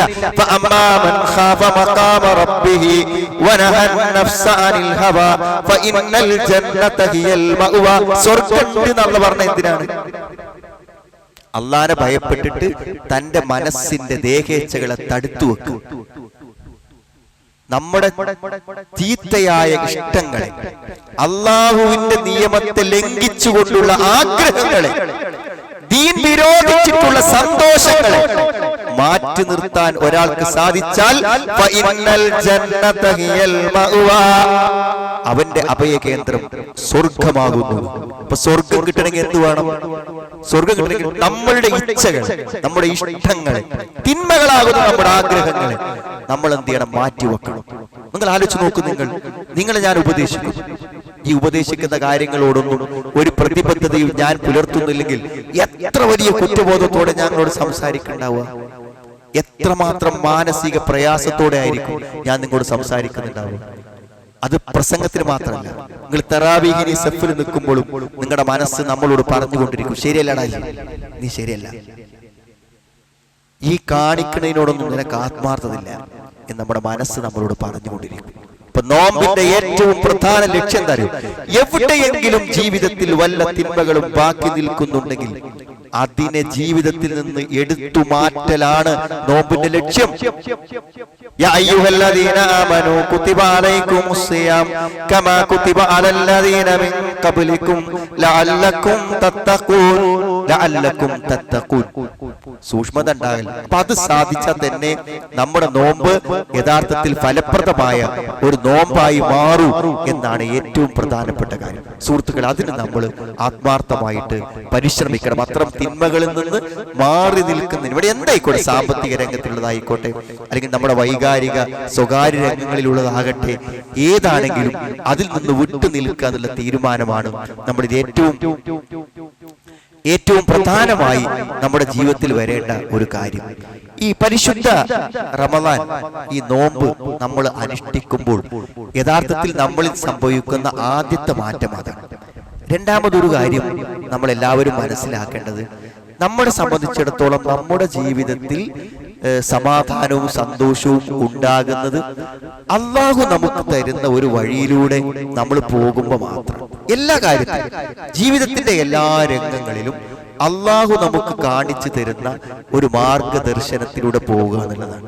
വിശുദ്ധ ഖുർആൻ ഹുദൽ ലിന്നാസ്, ജനങ്ങൾക്ക് ഏറ്റവും നല്ല വഴി കാണിച്ചു കൊടുക്കലാണ് ഖുർആന്റെ ലക്ഷ്യം. നമ്മളൊരു കാര്യം മനസ്സിലാക്കണം, ഹുദ എന്ന് പറയുന്ന വാക്കിന് ഭാഷാപരമായ അർത്ഥം നമ്മൾ പറയണം. ഏതൊരു വിഷയത്തിലും തെറ്റാത്ത ഒരു വഴി കാണിച്ചു കൊടുക്കുക, ഒരു ഗൈഡൻസ്, തെറ്റാത്തൊരു വഴി കാണിച്ചു കൊടുക്കുക.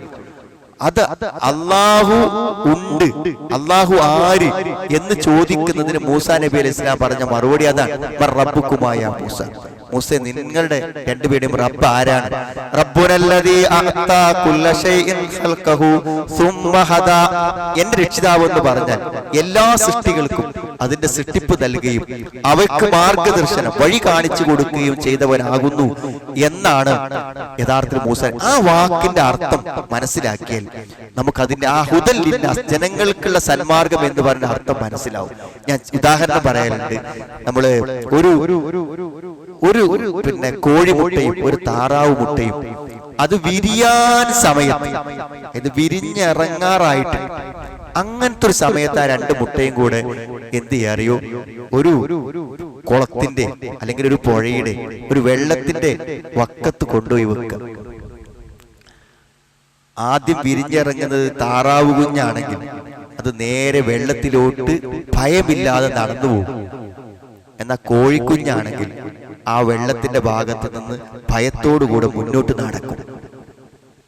ആ മുട്ടക്കുള്ളിൽ നിന്ന് പുറത്തിറങ്ങിയപ്പോ വെള്ളം എന്റെ രക്ഷയാണെന്ന് താറാവ് കുഞ്ഞിനോട് ആര് പറഞ്ഞു? വെള്ളം എനിക്ക് അപകടമാണെന്ന് ആ കോഴിക്കുഞ്ഞിനോട് ആര് പറഞ്ഞു?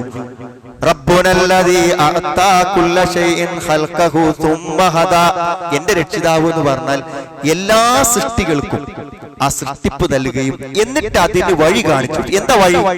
ജീവിതത്തിൽ അപകടം സംഭവിക്കാത്ത വഴി, ജീവിതത്തിൽ രക്ഷയുടെ വഴി, എവിടെ നിന്ന് ഭക്ഷണം കഴിക്കും, എങ്ങനെ സുരക്ഷിതമാകും, എങ്ങനെ സഞ്ചരിക്കും, എല്ലാറ്റിനുമുള്ള മാർഗനിർദ്ദേശങ്ങൾ ഓരോ ജീവജാലങ്ങൾക്കും അള്ളാഹു നൽകിയിട്ടുണ്ട്. അതിന് അള്ളാഹ് ഹുദ എന്ന പറഞ്ഞു. അതേപോലെ തന്നെയാണ് സുഹൃത്തുക്കളെ, നമ്മൾ ഇവിടെ മരിക്കുന്നത് വരെ ഇടങ്ങേറും ബുദ്ധിമുട്ടും കൂടാതെ ജീവിക്കാനാണ് അള്ളാഹു നമുക്ക് ഈ ഹുദ തന്നത്.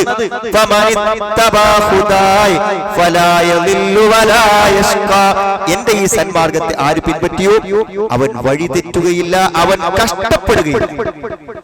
അല്ല പറഞ്ഞ ദീനനുസരിച്ച് ഒരാൾ പോയാൽ അവൻ വഴി തെറ്റുകയില്ല, അവൻ കഷ്ടപ്പെടുകയില്ല.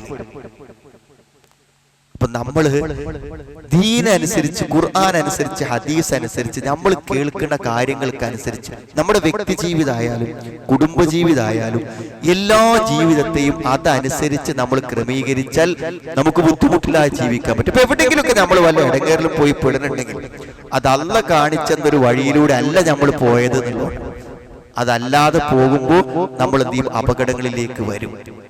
ഈ കഴിഞ്ഞ ഒരു തറാവീഹിന് ശേഷം കുറച്ചൊരു പ്രായമായിട്ടുള്ള ഒരു സ്ത്രീ, ഞാൻ തറാവീഹ് കഴിഞ്ഞ് പള്ളിയിൽ നിന്ന് ഇറങ്ങി വരുമ്പോൾ അവരെന്നെ തെരഞ്ഞു വന്നു. എന്നോട് പറഞ്ഞു, ഒരു പറഞ്ഞിട്ട് പരിഹാരം ഉണ്ടെന്ന് വിചാരിച്ചിട്ടല്ല, നല്ലൊരു വിഷമം പറയുമ്പോൾ ഒരു സമാധാനമല്ലോ. അപ്പൊ അവര് മക്കളൊക്കെ എന്ന് പറഞ്ഞാൽ വലിയ ഉദ്യോഗസ്ഥന്മാർ, പെൺകുട്ടികളെ കല്യാണം കഴിച്ചവരൊക്കെ വളരെ ഉയർന്ന ഉദ്യോഗസ്ഥന്മാർ. ഉദ്യോഗമൊന്നും ഞാൻ പറയാത്ത ആളുകളെ മനസ്സിലായി പോണ്ടല്ലോ വിചാരിച്ചിട്ട്. ഏതായിരുന്നാലും അവർക്ക് ഒന്നേ പറയാനുള്ളൂ, മക്കളെയൊക്കെ വളരെ ഉയർന്ന് നിലവാരത്തിൽ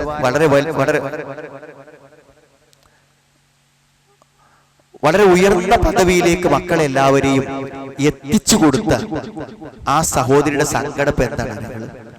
ആ മക്കളും മരുമക്കളൊക്കെ 5 നേരത്തെ നിസ്കാരം പോലും ഇല്ലാതെ ജീവിക്കുന്ന ആൾക്കാരാണ്.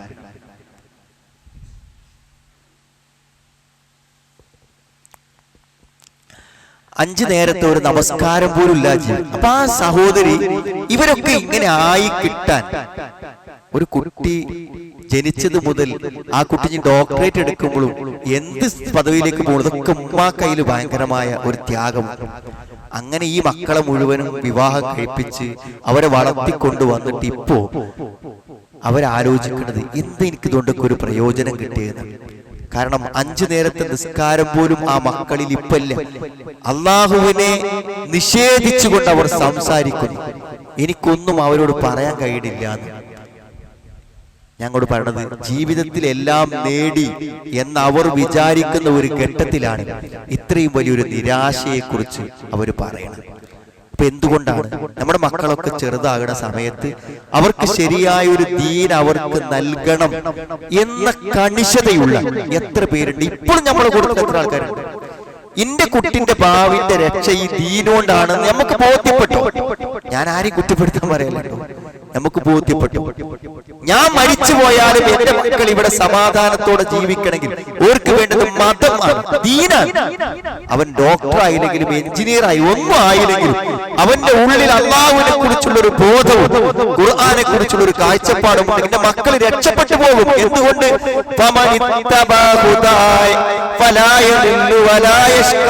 ഈ ദീൻ പിൻപറ്റിയാൽ അവരൊരിക്കലും കഷ്ടപ്പെടേണ്ടി വരൂല.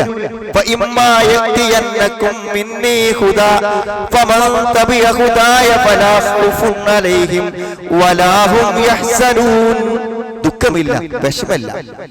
അള്ള കാണിച്ചെന്ന ഈ സന്മാർഗം പിൻപറ്റിയാൽ എന്ന് പറയുമ്പോൾ നമ്മുടെ ജീവിതത്തിന്റെയും നമ്മുടെ മക്കളുടെ ജീവിതത്തിന്റെയും ഒക്കെ സുരക്ഷ ഈ ദീന് കൊണ്ടാണെന്ന് നമുക്ക് ഉള്ളുകൊണ്ട് ബോധ്യമാണ്. ആ ബോധ്യം അനുസരിച്ച് നമ്മൾ പ്രവർത്തിക്കണം. കാരണം ഞാനിത് പറയാൻ കാരണം എന്താ, ഇപ്പൊ നമ്മുടെ കുട്ടികൾക്ക് മദ്രസ പോണ്ടാവും, ഞാൻ അതിനെ എതിർക്കില്ല, മദ്രസ പോകുന്നുണ്ട്.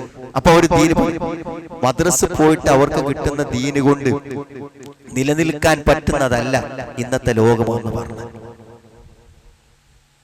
രണ്ട് കാര്യങ്ങൾ ഇന്ന് നമ്മുടെ പുതിയ തലമുറയെ, കുട്ടികൾ എന്നല്ല യുവാക്കൾ എന്നല്ല എല്ലാവരെയും നശിപ്പിക്കുന്ന രണ്ട് കാര്യം ഇന്നിവിടെ നിലനിൽക്കുന്നുണ്ട്. ഒരു കാര്യം തരങ്ങൾ നിരീശ്വരത്വം, യുക്തിവാദം. എല്ലാവരുടെ മനസ്സിലും ചെറിയൊരളവിൽ അത് വന്നിട്ടുണ്ട്. കാരണം ഈ സോഷ്യൽ മീഡിയയിൽ ഇടപെടുന്ന ആളുകൾക്ക് അറിയാൻ പറ്റും, ഈ മൗലിമാരും ഉസ്താദുമാരൊക്കെ പ്രസംഗിക്കുന്ന സ്വർഗത്തെക്കുറിച്ചും നരകത്തെക്കുറിച്ചൊക്കെ പറയണ 2 മിനിറ്റ് 3 മിനിറ്റ് പ്രസംഗം എടുത്തിട്ടിട്ട് അതിന് ട്രോൾ, അത് പരിഹസിച്ചിട്ടുള്ള ധാരാളക്കണക്കിന് ക്ലിപ്പുകൾ സോഷ്യൽ മീഡിയയിൽ മുഴുവനും ഈ നിരീശ്വരവാദികൾ, ദൈവനിഷേധികൾ, കാഫിറുകൾ സോഷ്യൽ മീഡിയയിൽ വിതരണം ചെയ്തുകൊണ്ടിരിക്കുകയാണ്. അപ്പൊ നമ്മുടെ കുട്ടികളൊക്കെ അത് കാണും. ഞാൻ പറയണത്, ഈ കാഴ്ചപ്പാടില്ലാത്ത ഒരാള് തെറ്റിപ്പോകാൻ അത് മാത്രം മതി. എന്തൊക്കെ ബഡായികളാണ് ഈ സ്വർഗത്തെക്കുറിച്ച് പറയുന്നത് എന്ന് ചോദിച്ചിട്ടാണ് പ്രസംഗങ്ങളും ആയത്തുകളൊക്കെ എടുത്തിട്ടിട്ട് പരിഹസിക്കുന്നത്. നിങ്ങൾ ഒരു കാര്യം മനസ്സിലാക്കണം, എന്താണ് സ്വർഗം എന്നതിനെ കുറിച്ച് ഒരു വിശ്വാസിന്റെ മനസ്സിലുള്ളത് എന്താണെങ്കിൽ, സ്വർഗം എന്ന് പറഞ്ഞാൽ അത് മാല ഐനും റഅത്താണ്, ഒരു കണ്ണും കാണാത്തതാണ്, ഒരു കാതും കേൾക്കാത്തതാണ്, ഒരു മനുഷ്യന്റെ ഹൃദയത്തിന്റെ ഭാവനയിൽ ഇന്ന് വരെ വരാത്ത ഒരു ലോകമാണ് സ്വർഗം. ആ സ്വർഗത്തെ കുറിച്ച് എങ്ങനെ മനുഷ്യന് മനസ്സിലാകും? ആ സ്വർഗത്തെ കുറിച്ച് എങ്ങനെ മനുഷ്യന് മനസ്സിലാകും? ആ സ്വർഗത്തെ കുറിച്ച് പറഞ്ഞ ഏത് ആശയത്തെയും ആളുകൾക്ക് പരിഹസിക്കാം. കാരണം ഈ ലോകത്തെ സുഖങ്ങളുമായി അതിനെ ബന്ധപ്പെടുത്തി ഒരാൾ ചിന്തിക്കുകയാണെങ്കിൽ എന്ത് ചെയ്യും? അയാൾക്കതൊരു പരിഹാസമായിട്ട് തോന്നുന്നു. പക്ഷെ നമ്മളെ സംബന്ധിച്ചിടത്തോളം എന്താണ് സ്വർഗം എന്ന് പറയുന്നത്? അള്ളാഹു മനുഷ്യന് വേണ്ടി തയ്യാറാക്കിയിട്ടുള്ള, വിശ്വാസികൾക്ക് വേണ്ടി തയ്യാറാക്കിയിട്ടുള്ള, ഒരിക്കലും നമുക്ക് മനസ്സിലാക്കാൻ പറ്റാത്ത, ഫലാ തഅലമു നഫ്സും മാ ഉഖ്ഫിയ ലഹും മിൻ ഖുർറത്തി അഅ്യുൻ ജസാഅൻ ബിമാ കാനൂ യഅമലൂൻ. ഫലാ തഅലമു നഫ്സും മാ ഉഖ്ഫിയ ലഹും, ഒരു മനസ്സിനും മനസ്സിലാക്കാൻ പറ്റില്ല. ഖുർആനിൽ പറഞ്ഞു, ഫലാ തഅലമു നഫ്സുൻ, ഒരു ഹൃദയത്തിനും മനസ്സിലാക്കാൻ പറ്റില്ല. മാ ഉഖ്ഫിയ ലഹും മിൻ ഖുർറത്തി അഅ്യുൻ, എന്തൊക്കെ സുഖങ്ങളാണ് സ്വർഗത്തിൽ അല്ലാഹു ഒരുക്കി വെച്ചത് എന്ന് ഒരു മനസ്സിന് ചിന്തിച്ചെടുക്കാൻ പറ്റില്ല. അങ്ങനത്തെ ഒരു സ്വർഗ്ഗലോകം. ഇപ്പൊ നിങ്ങൾ സ്വർഗത്തെ കുറിച്ച് വായിക്കുന്ന എല്ലാ ആയത്തിലും ഉണ്ടാവും തജ്രീ മിൻ തഹ്തിഹൽ അൻഹാർ, താഴത്തുകൂടെ നദികൾ ഒഴുകും. ഇപ്പൊ നമ്മളെന്താ വിചാരിക്കുക? സ്വർഗത്തിന്റെ കൊട്ടാരങ്ങളുടെ പരിസരത്തിലൂടെ എങ്ങനെ പുഴകൾ പോകുന്നുണ്ടാവുന്നതാണ്? അല്ല, നമ്മൾ താമസിക്കുന്ന അവിടുത്തെ മണിമന്ദിരങ്ങൾക്ക് താഴെ. അപ്പൊ അതെങ്ങനെ? താമസിക്കുന്ന കെട്ടിടങ്ങൾക്ക് താഴത്തുകൂടെ നദി ഒഴുകും. നമ്മൾ താമസിക്കുന്ന കെട്ടിടങ്ങളുടെ അടിയിലൂടെ എത്ര ആയത്തിലുണ്ട് നമ്മുടെ മനസ്സ്. അപ്പൊ അത് കുട്ടികൾക്ക് പഠിപ്പിച്ചു കൊടുത്തില്ലെങ്കിൽ എന്താണ്? ഈ ട്രോളിന് ഒരായത്തോ അല്ലെങ്കിൽ ഒരു ഉസ്താദിന്റെ ക്ലിപ്പോ കണ്ടാൽ മതി, ആളുകൾ എന്ത് ചെയ്യും? അതോടുകൂടെ മനസ്സ് വഴിതെറ്റി പോകും. ഞാൻ കുറച്ച് ഗൗരവമായിട്ടാണ് ഇങ്ങോട്ട് പറയണത്. നമ്മൾ നമ്മുടെ പുതിയ തലമുറയിലെ കുട്ടികളെ എന്ത് ചെയ്യണം? നമ്മൾ ശരിക്കും ദീനിന്റെ അടിസ്ഥാന പാഠങ്ങൾ പഠിപ്പിച്ചു കൊടുത്തിരിക്കണം. അല്ലെങ്കിൽ ആശയക്കുഴപ്പങ്ങൾ ഉണ്ടാവും. അത് വേണ്ട രൂപത്തിൽ ബോധ്യപ്പെടുത്തിയില്ലെങ്കിൽ നമ്മുടെ മക്കൾ ഇന്ന് നമ്മൾ പറയുമ്പോൾ നിസ്കാരം നോമ്പൊക്കെ നിർവഹിക്കും, പക്ഷെ അടുത്ത ഭാവിയിൽ ഉണ്ടാവില്ല. ഞാൻ ഇന്ന് ഓർക്കുന്നുണ്ട്, ഒരാള് ഇസ്ലാമിലേക്ക് വന്നു. അപ്പൊ ആ ഇസ്ലാമിലേക്ക് വന്ന വ്യക്തിനെ ഇസ്ലാം ഒന്ന് തിരിച്ചു കൊണ്ടുപോകാൻ വേണ്ടി അവന്റെ സുഹൃത്ത് അവന്റെ കൂടെ നടന്നു. എന്നിട്ട് അവനെ കുറെ കാര്യങ്ങൾ പറഞ്ഞ് ആശയക്കുഴപ്പത്തിലാക്കി. അപ്പൊ ഈ ഇസ്ലാമിലേക്ക് വന്ന സുഹൃത്ത് അവനോട് പറഞ്ഞു, എനിക്കിതിനൊന്നും മറുപടി പറയാൻ പറ്റില്ല, നമുക്ക് ആരെങ്കിലും ഒരു വിവരമുള്ള ഒരാളോട് ഇതിനെപ്പറ്റി ചോദിക്കാം. അങ്ങനെ അവർ ഞങ്ങളുടെ അറബി കോളേജ് ഇപ്പൊ കോളേജിലേക്ക് കയറി വന്നു ഈ 2 പേരും. അപ്പൊ ഇയാളത്തെ ഒരു കടലാസിൽ ഇങ്ങനെ കുറേ വിശുദ്ധ ഖുർആൻ വിമർശനങ്ങൾ ഇങ്ങനെ എഴുതിയിട്ടാണ് അയാൾ ആ കടലാസിട്ട് വന്നത്. അപ്പോ ആ കടലാസിറ്റ് വന്ന അയാളുടെ ഒരു ആർജവത്വം നിങ്ങൾ വളരെ അത്യാവശ്യം ഉണ്ടെങ്കിൽ എഴുന്നേൽക്കണം. കുറച്ച് സമയം കൊണ്ട് നമുക്ക് നിർത്താം. ആൾക്കാരിങ്ങനെ എഴുന്നേൽക്കും തിരിച്ചു വരും ചെയ്യുമ്പോൾ സദസ്സിലുള്ളവർക്ക് ഒരു ബുദ്ധിമുട്ടാണ്. ഒരു അനിവാര്യമാണ് നിങ്ങൾ നീച്ചു പോയിക്കോളി, ഇല്ലെങ്കിൽ നീക്കാൻ. അപ്പോ ഇയാൾ ഈ ഒരു കടലാസ് എഴുതി കൊണ്ടുവന്നു. അപ്പൊ അയാൾക്ക് ആരോടാണോ അയാൾ സംസാരിക്കുന്നത് അയാളെ ഒരു സംവാദം നടത്തി തോൽപ്പിക്കാനുള്ള ഒരു വീറോട് കൂടെയാണ് അയാൾ വന്നത്. അപ്പൊ അവസാനം എന്റെ അടുത്താണ് എത്തിയത്. ഇപ്പൊ ഞാൻ ഈ കടലാസ് വാങ്ങി നോക്കുമ്പോ ഇതിലിങ്ങനെ ചോദിക്കുന്നുണ്ട് ഇസ്ലാമിലെ ബഹുഭാര്യത്വം, അനന്തരാവകാശ നിയമങ്ങൾ, അതേപോലെ തന്നെ വ്യഭിചാരിയെ എറിഞ്ഞുകൊല്ലുക, കുറേ കാര്യങ്ങള്, പിന്നെ അതേപോലെ തന്നെ പേരക്കുട്ടിയുടെ സ്വത്തവകാശം, ഇങ്ങനെ ധാരാളക്കണക്കിന് വിഷയങ്ങൾ അയാൾ എഴുതി കൊടുത്തിരിക്കുകയാണ്. അപ്പൊ ഞാൻ അയാൾ ഭയങ്കര ഒരു ഇമോഷണൽ ആയിട്ട്, കാരണം വാദിച്ച് ജയിച്ചിട്ട് ഈ ഇസ്ലാമിലേക്ക് വന്ന ആളെ തിരിച്ചു കൊണ്ടുപോകലാണ് അയാളുടെ ലക്ഷ്യം. അപ്പൊ ഞാന് അയാളുടെ വളരെ സ്നേഹപൂർവ്വം ഞാൻ ചോദിച്ചു, ഇതൊക്കെ എന്താണ്? ഇതൊക്കെ നിങ്ങളുടെ ഖുർആനിലുള്ള പൊട്ടത്തരങ്ങളാണ്. അപ്പൊ അയാൾ അതാ പറഞ്ഞു. അപ്പൊ ഞാൻ അദ്ദേഹത്തോട് ചോദിച്ചു, ഈ ഖുർആൻ ദൈവത്തിന്റെ അടുക്കൽ നിന്നുള്ളതാണെന്ന് നിങ്ങൾ വിശ്വസിക്കുന്നുണ്ടോ? ഇല്ല, വിശ്വസിക്കണില്ല. എന്താ? ഞാനത് വിശ്വസിക്കുന്നുണ്ട്.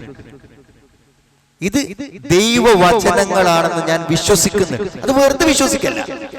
1400 വർഷങ്ങളായി ഇതിലെ മുഴുവൻ നിയമങ്ങളും മനുഷ്യൻ ജീവിതത്തിൽ പകർത്തി പാലിച്ചു വന്നതാണ്. എത്രയോ ഇസങ്ങളും മതങ്ങളും നിയമങ്ങളും കാലഹരണപ്പെട്ടു പോയപ്പോൾ എല്ലാ ജീവിതത്തിന്റെ, കുടുംബ ജീവിതത്തിലും വ്യക്തി ജീവിതത്തിലും എല്ലാം പാലിച്ചിട്ട് ഒരു പ്രശ്നവും ഒരു വൈരുദ്ധ്യവുമില്ലാതെ ജനങ്ങൾ പ്രയോഗവൽക്കരിച്ച നിയമമാണ്. ഈ 1400 കൊല്ലങ്ങളെ പിന്നിടാൻ ഈ അറിവിന് സാധിക്കണമെങ്കിൽ അത് ദൈവികമായ അറിവാണ്. മാത്രല്ല, ഇതിലൊരു വചനത്തിന് തത്തുല്യമായ ഒരു വചനം ലോകത്തെ അറബി ഭാഷയിൽ അഗ്രഗണ്യന്മാർ ജീവിച്ചിട്ടും ഒരു വാചകം ഇതുവരെ ആരും കൊടുത്തിട്ടില്ല. അവിടെ ഞങ്ങൾ വിശ്വസിക്കുന്നുണ്ട് ഇത് സത്യമാണെന്ന്, ഇത് ദൈവവചനമാണെന്ന് വിശ്വസിക്കുന്നുണ്ട്. അതാണോ അല്ലേ എന്നതിനെ കുറിച്ച് സംസാരിക്കാൻ നിങ്ങൾ റെഡിയാണെങ്കിൽ നമുക്ക് സംസാരിക്കാം. നിങ്ങൾ എഴുതി കൊടുത്ത കാര്യമുണ്ടല്ലോ, ഇത് മുഴുവനും ഖുർആനിൽ ഉണ്ടെങ്കിൽ അത് തന്നെയാണ് ശരി. ഉണ്ടെങ്കിൽ അതാണ് ശരി. ഞങ്ങൾക്ക് ഇനി സംവാദത്തിന്റെ വാദപ്രയോഗത്തിന് ഒരാവശ്യമില്ല. നിങ്ങൾ വിശ്വസിക്കണ്ട. ഞങ്ങളെ സംബന്ധിച്ചിടത്തോളം ശരി തീരുമാനിക്കാനുള്ള ഏറ്റവും വലിയ കാര്യം, ഏറ്റവും വലിയ ശരി പറയുന്നവൻ ആരാണ്? സൃഷ്ടിച്ച പടച്ചോൻ. അവനെക്കാളും ശരി പറയുന്നവൻ ആരില്ല. അവനെ തിരുത്താൻ മാത്രം അറിവുള്ളവരും ലോകത്തുണ്ട്. അവനാണ് ഏറ്റവും വലിയ ശരി. അതുകൊണ്ട് അവൻ പറഞ്ഞിട്ടുണ്ടെങ്കിൽ അതിൽ തെറ്റില്ല. അത് നിങ്ങളെ മുന്നിൽ സമർത്ഥിക്കേണ്ട ഒരു കാര്യവും നമ്മളെ സംബന്ധിച്ചിടത്തോളം ഇല്ല. നമ്മുടെ കുട്ടികൾ പറയോ സുഹൃത്തുക്കളെ, ഇങ്ങനെ ഒരു ഹദീസ് ഇങ്ങനെ ഉണ്ടെന്ന് പറയുമ്പോൾ, ഒരു ആയത്ത് ഇങ്ങനെ ഉണ്ടെന്ന് പറയുമ്പോൾ കൺഫ്യൂഷൻ ആകുന്ന ബേസിക് അടിസ്ഥാനപരമായ ഒരു വിവരവും ആളുകൾക്ക് കൊടുത്തിട്ടില്ല. ഞാൻ എന്തിനാണ് ഇത്ര ഗൗരവത്തിൽ പറഞ്ഞു വെച്ചാൽ, ഈ സഹോദരനെ വിളിച്ചു, അവർക്ക് 5 മക്കളുണ്ട്. മനസ്സിലായി? ഭർത്താവ് ഇപ്പോ നിസ്കാരം നിർത്തി. എന്റെ പടച്ചോൻ എവിടെ? എന്തിനാ നിസ്കരിക്കുന്നു? എന്ത് ഖുർആനാണ്? ഇതാരെ എഴുതിണ്ടാക്കിയത്? എന്നൊക്കെ ഇങ്ങനെ ഓരോ വട്ടം ചോദിക്കും. അവസാനം ആ സ്ത്രീക്ക് തികഞ്ഞ കാഫിറെന്ന് 100% ഞാനൊരു കാഫിറാണെന്ന് പ്രഖ്യാപിച്ചു. അയാൾ ഉപയോഗിച്ച വാക്കുകൾ ഞാൻ മുർത്തദ്ദായിരിക്കും എന്നാണ്. അപ്പൊ എനിക്ക് അയാളെ കൂടെ ജീവിക്കാൻ പറ്റുമെന്നാണ്. അപ്പൊ സുഹൃത്തുക്കളെ, 10-25 കൊല്ലം നിസ്കാരം ജുമയൊക്കെ നിർവഹിച്ച ആള് എന്തൊക്കെ നിർത്തിപ്പോയി. അതാണ് വിശ്വാസം. അത് ബോധ്യപ്പെട്ടെങ്കിൽ മാത്രമേ ഒരാൾ മുഅ്മിനാകൂ. കുറെ കേട്ടു, അവിടെ കുറെ കേട്ട് മനസ്സിലാക്കി ഇതൊക്കെ കുറച്ചൊക്കെ ശരിയാവുമെന്ന് വിശ്വസിച്ചാൽ ഇതൊന്നും തോനകാലം പോവില്ല. ഇനി ഒരു യുക്തിവാദിനും നിരീശ്വരവാദിനും നിങ്ങൾ കാണണ്ട. മരിക്കാൻ സമയത്ത് ഒരു നല്ല പരീക്ഷണം വന്നാൽ മതി, ഒരു സഹിക്കാനാകാത്ത വേദന വന്നാൽ മതി. ഒരാൾ ദൈവനിഷേധിയാകാൻ അത് മതി. അള്ളാഹിനെ കുറിച്ച് ചീത്ത വിചാരം. നല്ല ഉറച്ച വിശ്വാസിക്ക് മാത്രമേ അള്ളാഹുവിനെ കണ്ടുമുട്ടുവോളം മുഅ്മിനായി മുന്നോട്ട് പോകാൻ പറ്റുള്ളൂ. യഖീന് വേണം, ഉറപ്പ് വേണം, ഇൽമു വേണം. നമ്മൾ വിശ്വസിക്കുന്ന കാര്യങ്ങളെ കുറിച്ച് നല്ല അറിവ് വേണം. അതൊക്കെ ഉണ്ടെങ്കിലും ഒന്നും അടിസ്ഥാനപരമായി നമ്മൾ പഠിച്ചിട്ടില്ല. ഞാൻ പറഞ്ഞു, ഈ ഖുർആന്റെ മാസം എന്ന് പറയുന്ന ഈ വിശുദ്ധ റമദാനിൽ നമ്മൾ ഈ പള്ളിയിൽ ഇരിക്കുന്ന ആൾക്കാരും നിങ്ങൾ ഈ ഉത്തരവാദിത്തപ്പെട്ട ആൾക്കാരും എല്ലാവരും ചിന്തിക്കേണ്ടത്, നമ്മൾ ഇസ്ലാമിനെ അടിസ്ഥാനപരമായി പഠിച്ചിട്ടുണ്ടോ? അടിസ്ഥാനപരമായി ഇസ്ലാമിനെ പഠിക്കാതെ നമ്മുടെ മക്കൾ ഇനി മുന്നോട്ട് പോവില്ല. അവർക്ക് ജീവിതത്തിൽ പിടിച്ചു നിൽക്കണമെന്നുണ്ടെങ്കിൽ അത് വേണം. എല്ലാവരും ഇവിടെ കള്ളുഷാപ്പ് കൂടി കയറുമ്പോൾ എനിക്കങ്ങോട്ട് പോകാൻ പറ്റൂല എന്ന് പറഞ്ഞ് നമ്മുടെ കൂട്ടത്തിൽ ഒരു കുട്ടി പിടിച്ചു നിൽക്കണമെങ്കിൽ അതിനനുസരിച്ച് ഈമാൻ വേണ്ടേ? അങ്ങനത്തെ ഒരു ബോധം സ്വർഗത്തെക്കുറിച്ചും നരകത്തെക്കുറിച്ചും പരലോകത്തെക്കുറിച്ചും ഒക്കെ വേണ്ടേ? വെറുതെ അടുത്ത് വിളിച്ച് ചോദിച്ചു നോക്കും, മോനെ സ്വർഗവും നരകമൊക്കെ ഉണ്ട് തന്നെയല്ലേ കുട്ടി വിശ്വസിക്കുന്നത്? എന്താ നപ്പാകൊന്ന് പറഞ്ഞോണ്ട, അതുണ്ട് നനക്ക് ഉറപ്പായത് എന്തുകൊണ്ട്? ഒരു തെളിവ് നീ പറഞ്ഞോണ്ട എന്ന് സ്നേഹത്തോട് ചോദിച്ചു നോക്കും. നിങ്ങൾ നമ്മുടെ കുട്ടിക്ക് പറയാൻ കിട്ടുമോ? ഞാൻ പറഞ്ഞത് ഇരുത്തി നമ്മൾ പഠിപ്പിച്ചു കൊടുക്കണം. അതിന് അധികം വലിയ തെളിവിനൊന്നും അങ്ങോട്ട് പോകേണ്ട കാര്യമില്ല.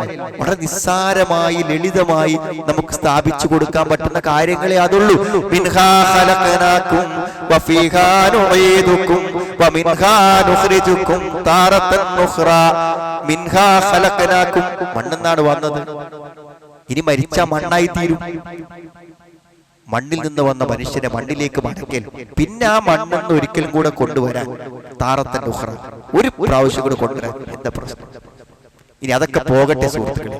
ഞാനിപ്പോഴും പറയും, ആദം നബിയുടെ കാലം തൊട്ട് ഈ കാലം വരെ എത്ര നന്മകൾ ലോകത്ത് സംഭവിച്ചു, എത്ര നല്ല കാര്യങ്ങൾ ആൾക്കാർ ചെയ്തു. ബദറിൽ തന്നെ 70 ആളുകൾ രക്തസാക്ഷികളായി. അപ്പൊ ആൾക്കാർ ജീവൻ കൊടുക്കുക, അവനവന്റെ സ്വത്ത് കൊടുക്കുക. ഇപ്പൊ ഇത്തരം പള്ളികളൊക്കെ ഒരു 40 ലക്ഷം 50 ലക്ഷം ഒരു പള്ളി ഒരു വ്യക്തിന് കൊടുക്കണം. അയാൾ അധ്വാനിച്ച സ്വത്തുനിന്ന് എന്ത് ചെയ്യാ, ഇത് ഒരു കച്ചവടം നടത്തുമ്പോൾ അവിടെ 5 രൂപ ലാഭം കിട്ടാൻ എന്തെന്ന് ചിന്തിക്കുന്ന മനുഷ്യൻ അങ്ങനെ ഉണ്ടാക്കിയ പണം 50 ലക്ഷവും 60 ലക്ഷവും ഒക്കെ ഒരു പള്ളിക്ക് വേണ്ടി ഞാൻ കൊടുക്കുകയാണ്. അയാളിപ്പോ എന്താ, സ്വർഗം കിട്ടാനല്ലേ? ഇപ്പൊ ലോകത്ത് കോടിക്കണക്കിന് ആളുകൾ രാത്രി ഉറക്കൊഴിച്ച് നിസ്കരിക്കണം. എന്തിനാണത്? സ്വർഗം കിട്ടാൻ. അപ്പൊ അള്ളാഹ് സ്വർഗം കൊടുക്കുമെന്ന അള്ളാന്റെ വാക്ക്, അള്ളാഹുവിന്റെ കരാർ, അത് വിശ്വസിച്ച് ലോകാവസാനം വരെ നന്മ ചെയ്ത ആൾക്കാർ പരലോകത്ത് ചെല്ലുമ്പോൾ ഒരു സ്വർഗം ഇല്ലാതിരിക്കാൻ പറ്റും? അങ്ങനെ നിങ്ങൾ ആരെങ്കിലും വിചാരിക്കുന്നു ഒരു സ്വർഗം ഇല്ലാതിരിക്കാൻ?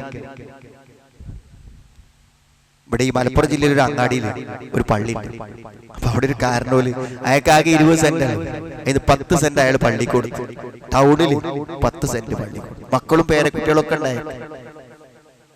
10 സെന്റ് അയാൾ പള്ളി കൊടുത്തു. 10 സെന്റിൽ അയാളെ വീടും. അപ്പൊ നിങ്ങൾ ആലോചിക്കുന്നെങ്കിൽ ചില ആൾക്കാർ പറയും അയാൾക്ക് എന്ത് പൊട്ടനാണെന്ന് പറയും. അയാള് പൊട്ടനല്ല. അയാൾ എന്താണ് കാര്യം? അയാൾക്കിട്ട് 20 സെന്റിൽ ഒരു 10 സെന്റിൽ ഒരു വീട് സ്വർഗത്തുക്കും 10 സെന്റിൽ ഒരു വീട് ദുനിയാവുക്കും. അയാൾ മനസ്സിലാക്കി. 10 സെന്റിൽ ഒരു വീട് സ്വർഗത്തുക്കും 10 സെന്റിൽ ഒരു വീട് ദുനിയാവുക്കും. അതൊക്കെ ചിന്തിക്കണമെങ്കിൽ അതിന് മാത്രം ഈമാൻ ഉള്ളിൽ തട്ടിയ ആൾക്കാർക്കേ പറ്റൂ. അതൊക്കെ പടച്ചോടാണ് വെറുതെ വിചാരിക്കുന്നത്. വെറുതെ ഒരിക്കലും ഉണ്ടാവില്ല. ഇന്നിപ്പതാ റിയാസ് മൗലവിയെ പള്ളിയിൽ കിടക്കുന്ന ഒരു പാവം ഇമാമിനെ കുത്തിക്കൊന്ന 3 ആളുകൾ സുഖമായിട്ട് പുറത്തിറങ്ങി അല്ലെ? വാർത്തകളൊക്കെ വായിച്ചിട്ടുണ്ടായിരിക്കും. ആ ഒരു ആളുടെ ഭാര്യന്റെ ഒരു സങ്കടങ്ങൾ ആലോചിച്ചു, മക്കളൊരു സങ്കടം. ആ പ്രാർത്ഥനകൾക്ക് ഒരു ഫലം ഉണ്ടാവൂലോ അല്ലേ? തെളിവുകൾ നശിപ്പിക്കപ്പെടാനും തെളിവുകൾ ലഭിക്കാതിരിക്കാനും തെളിവുകൾ ഇല്ലാതാക്കാനും ഒക്കെ ഇവിടെ പറ്റുമെങ്കിൽ എന്തായാലും മരിച്ചല്ലോ, പള്ളിയിൽ നിന്ന് കുത്തേറ്റ് മരിച്ചിട്ടുണ്ട്. അപ്പൊ അതിനൊരു ഉത്തരവാദി ഉണ്ടാവൂല. അങ്ങനെ ഇല്ലാതിരിക്കും. അതാണ് എല്ലാറ്റിനും കുല്ലു നഫ്സിൻ ദാഇഖത്തുൽ മൗത്ത് വ ഇന്നമാ തുവഫൗന ഉജൂറക്കും യൗമൽ ഖിയാമ. പൂർണ്ണ പ്രതിഫലം, നന്മക്കും തിന്മക്കും കൃത്യമായ പ്രതിഫലം. അവിടെ എന്താണ്? അവിടെ തെളിവുകൾക്ക് ഒരു പഞ്ഞമില്ല. കയ്യും കാലും സംസാരിക്കുന്ന ഒരു ലോകത്ത് തെളിവ് കിട്ടാതെ പോകില്ല. എല്ലാ റെക്കോർഡുകളും ഹാജരാക്കപ്പെടുന്ന ഒരു നാളിൽ തെളിവ് കിട്ടാതെ പോകില്ല. അവിടെ സ്വർഗം വേണം, നരകം വേണം സുഹൃത്തുക്കളെ. അതിലുപരി എല്ലാം ഇസ്ലാമിന്റെ 6 വിശ്വാസങ്ങളും നമ്മൾ വളരെ കൃത്യമായി നമ്മൾ പഠിപ്പിച്ചു കൊടുക്കണം. നിങ്ങൾ ഹറമിലൊക്കെ പോയിട്ടില്ലേ? മദീനത്തും മക്കത്തൊക്കെ അവിടെ ഉണ്ടാവും ഇങ്ങനെ ആലിമീങ്ങൾ കസേരട്ടിരിക്കുണ്ടാവും. ആൾക്കാരൊക്കെ ചുറ്റുവരം നിങ്ങളുടെ ദർസ് കേൾക്കുണ്ടായിരിക്കും. അപ്പോൾ എന്ത് ദർസ കേൾക്കണോന്ന് നിങ്ങൾ പോയി വെക്കുക.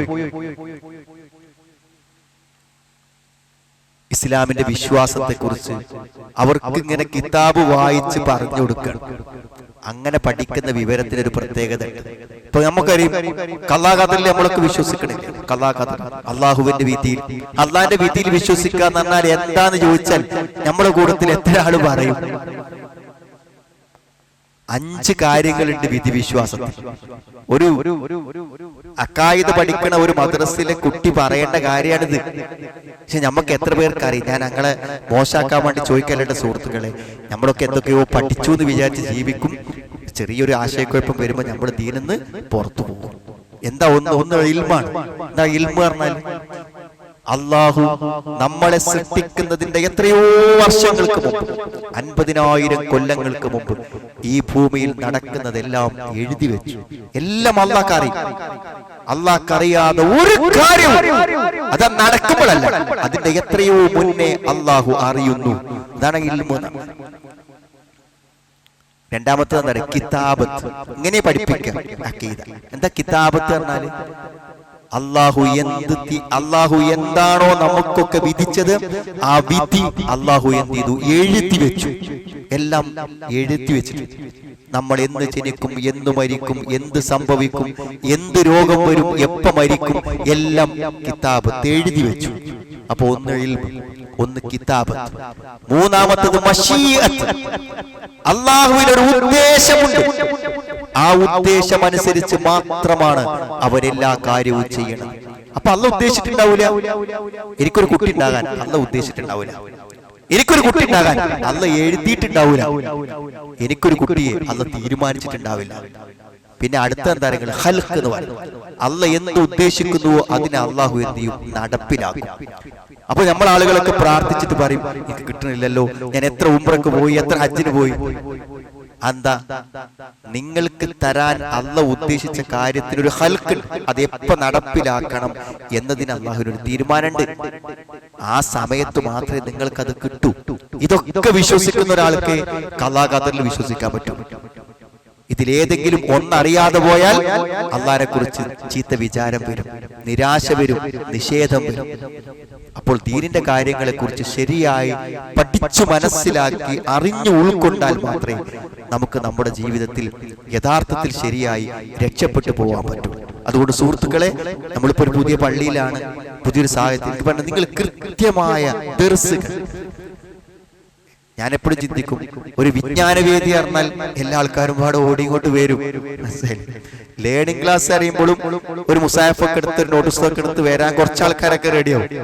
ഞങ്ങൾ ദർസ് എന്ന് പറഞ്ഞിട്ട് ഓരോ കിതാബ് തൗഹീദ് ഫുള്ള് വായിച്ച് ഹദീസിന്റെ ദർസ്. അപ്പൊ ദർസ് പണ്ഡിതന്മാര് ദർസ് എടുത്തതിന്റെ ഷറഹ് വെച്ചിട്ട് അറബിയിൽ അതൊക്കെ ഒന്ന് പറഞ്ഞു കൊടുക്കാൻ വേണ്ടി തീരുമാനിച്ചാൽ 3 ആള് 4 ആള് 5 ആളൊക്കെ ഉണ്ടാവുള്ളൂ.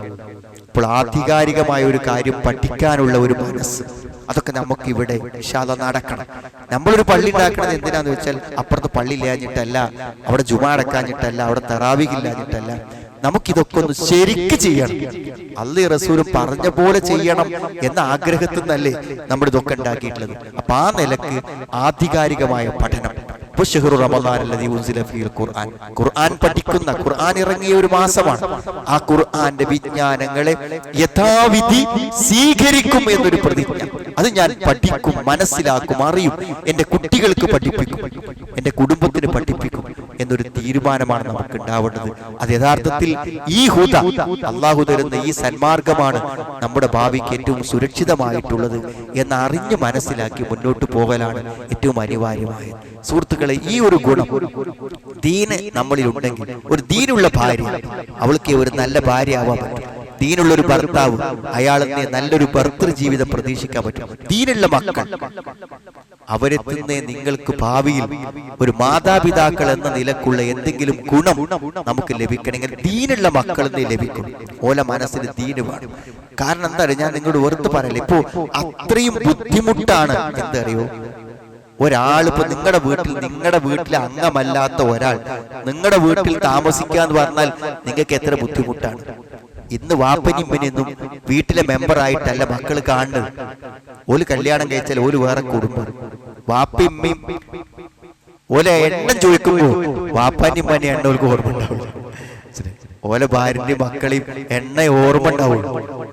അപ്പൊ അത് ദീന് കൊണ്ടുള്ളൊരു മനസ്സിൽ നിന്ന് മാത്രമേ നിങ്ങളോടൊരു പ്രതിബദ്ധത മക്കൾക്ക് ഉണ്ടാവൂ. കാരണം പടച്ചോൻ മാതാപിതാക്കളെ കുറിച്ച് പറഞ്ഞ ചില പദങ്ങളുണ്ട്. ആ പദമൊക്കെ നമ്മളെ കുട്ടിയൊക്കെ അറിയണം. അപ്പോഴേ പോലെ മനസ്സിലുണ്ടാവും. അബിൽ വാലിദൈനി ഇഹ്സാൻ. ഇഹ്സാൻ പറഞ്ഞാൽ വാപ്പാനും ഉമ്മാനും നോക്കുന്നത് വാപ്പിയമ്മ എന്ത് വിചാരിച്ചിട്ടല്ല. നമ്മൾ എന്ത് ചെയ്യണം? അള്ളാഹു കാണും, അള്ളാഹ് അറിയും. ഇലയ്യൽ മസീർ, എന്റെ അടുത്തേക്ക് വരും നീ. എന്റെ വാപ്പാനും ഉമ്മാനും എന്താ ചെയ്തത് ചോദിക്കാൻ നീ എന്റെ അടുക്കലേക്ക് വരും. ഇലയ്യൽ മസീർ. ഉഖൂഖുൽ വാലിദൈൻ, വാപ്പാനും ഉമ്മാനും എടങ്ങേറാക്കുക. നമ്മളെ കൊണ്ടൊരു വിഷമം വാപ്പാന്റെ ഉമ്മാന്റെ മനസ്സിക്ക് വന്നുകൂടാ. മാതാപിതാക്കളെ തൃപ്തിപ്പെടുത്തും, അവർക്ക് തൃപ്തി വേണം. ഒരു മകൻ എന്ന നിലയ്ക്ക് എന്നെ കുറിച്ചൊരു തൃപ്തി എന്റെ ഉപ്പക്കുമ്മക്കും ഉണ്ടാവുക. ഓരോ വാക്കിനും പ്രയോഗങ്ങൾക്കും അത്ര വലിയ അർത്ഥമുണ്ട് സഹോദരങ്ങളെ. അടിസ്ഥാനപരമായും ആധികാരികമായും ഇതൊക്കെ പഠിച്ച് മനസ്സിലാക്കി മുന്നോട്ട് പോകാൻ സാധിക്കണം. ഞാൻ ദീർഘിച്ച് പറയുന്നില്ല, അവസാനത്തെ 10ലേക്ക് പ്രവേശിക്കാൻ. റമളാനിന്റെ ഏറ്റവും ഊർജ്ജസ്വലമായിട്ടുള്ള ഒരു സന്ദർഭമാണിത്. ലൈലത്തുൽ ഖദർ എന്നൊരു രാവ്. ലൈലത്തുൽ ഖദർ എന്താന്ന് പൊതുവെ ആൾക്കാർക്ക് ഒന്നും അറിയില്ല. നമ്മളൊക്കെ തന്നെ എത്രയോ കാലം കഴിഞ്ഞിട്ടാന്നൊക്കെ മനസ്സിലായി. പണ്ടൊക്കെ എന്ത് ചോദിച്ചാൽ നേരം വെളുത്താൽ ആൾക്കാർ പറയും, ഞാനെന്ന് കുറച്ചേരം ഒന്ന് ഓതിയപ്പോ ഒന്ന് ഉറങ്ങിപ്പോയി, അപ്പളേറ്റ് ലൈലത്തുൽ ഖദർ വന്നു പോയോന്നാവും എന്നാണ്. അപ്പൊ ലൈലത്തുൽ ഖദർ എന്നാൽ എന്തോ ഒരു സാധനം രാത്രി വന്നു പോകലാണെന്നാണ് ആൾക്കാർ മനസ്സിലാക്കി.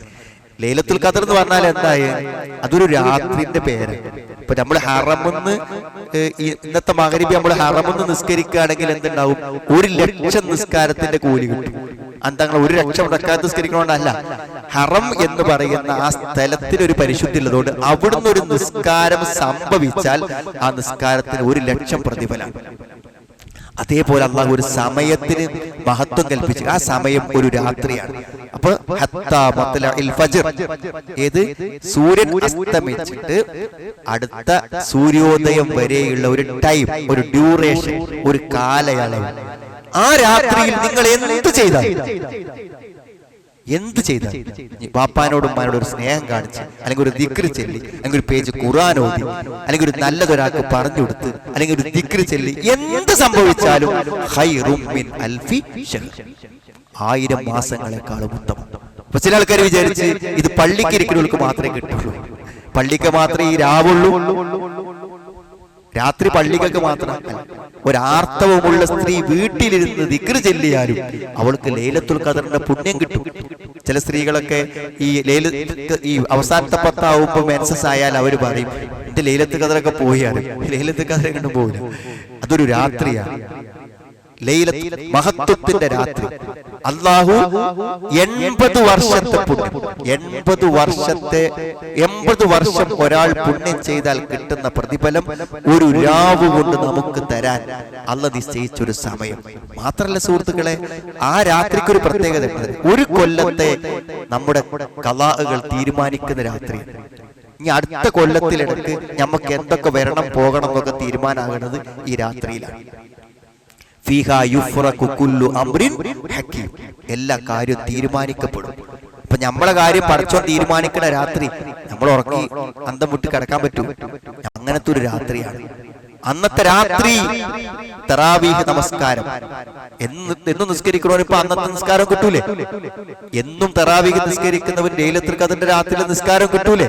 മൻ ഖാമ ലൈലത്തുൽ ഖദരി ഈമാനൻ വഹ്തിസാബൻ ഗുഫിറ ലഹു മാ തഖദ്ദമ മിൻ ദംബിഹി. ലൈലത്തുൽ ഖദറിന്റെ രാത്രിയിൽ ആരെങ്കിലും ഈമാനോടെ പ്രതിഫലാഗ്രഹത്തോടെ നിസ്കരിച്ചാൽ അവന്റെ കഴിഞ്ഞ പാപങ്ങളൊക്കെ പൊറുക്കും. ലൈലത്തുൽ ഖദറിന്റെ രാത്രിയുടെ നിസ്കാരത്തിൽ അപ്പൊ എന്തിലൊക്കെ സദക്ക കൊടുക്കാൻ തീരുമാനിക്കുക. അവസാനത്തെ 10 കൊടുത്തോളി. എല്ലാ രാത്രിയിലും 1000 500 ഒക്കെ എന്തിനും നല്ല കാര്യങ്ങൾ അങ്ങനെ കൊടുത്തോളി. അഥവാ ലൈലത്തുൽ ഖദറിന്റെ രാവിലെ ഒത്തുവന്നാൽ ഖൈറും മിൻ അൽഫി ശഹർ, 1000 മാസങ്ങളുടെ പുണ്യം കൊടുക്കാനുള്ളതൊക്കെ കുറച്ചൊരു പ്രതീക്ഷയോടെ എന്താ ചെയ്യേണ്ടതെന്ന് ആൾക്കാർക്ക് അറിയില്ല. ലൈലത്തുൽ ഖദർ എന്താണെന്ന് അറിയില്ല. ഇതൊക്കെ അറിയാതിരുന്നാൽ ആയുസ് അങ്ങനെ പോകൂലേ സുഹൃത്തുക്കളെ? ഇതിനൊന്നും നേട്ടങ്ങൾ കിട്ടാതെ. നമ്മുടെ നാട്ടിൽ എങ്ങനെ വെച്ചാൽ ലൈലത്തുൽ ഖദറിന്റെ അന്ന് 27-നാണ് ആൾക്കാർക്ക് ഒരു ധാരണ. അതൊറ്റ രാവുകളിലൊക്കെ പ്രതീക്ഷിക്കണം. എന്നാണെങ്കിലും വരും 25-ന് വരാം, 23 വരാം. ഇപ്പൊ ലൈലത്തുൽ ഖദറിന്റെ അന്ന് നമ്മുടെ നാട്ടിൽ എന്താ ചെയ്യാ വെച്ചാല് നെയ്യപ്പം ഉണ്ണിയപ്പൊക്കെ ഉണ്ടാക്കി തിന്നാ ചെയ്യാ. എന്താ വെച്ചാല് ഈ മധുരൊക്കെ പാടം ചെന്നാ പിന്നെ ഓനാണ് മയങ്ങി കടന്നോളൂ. ശൈത്താൻ എത്ര സുന്ദരമായിട്ടാണ് പരിപാടികളൊക്കെ ആസൂത്രണം ചെയ്തതെന്നാണ് ആലോചിക്കുന്നത്. മനസ്സിലായി? അപ്പൊ അന്നത്തെ തലേത്തെ കുറച്ചേരം ഉറക്കഴിച്ച് ഓതിയാലും അന്ന് പിന്നെ ഓത്തുണ്ടാവില്ല. അതിന് പറ്റുന്ന രൂപത്തിലാണ്.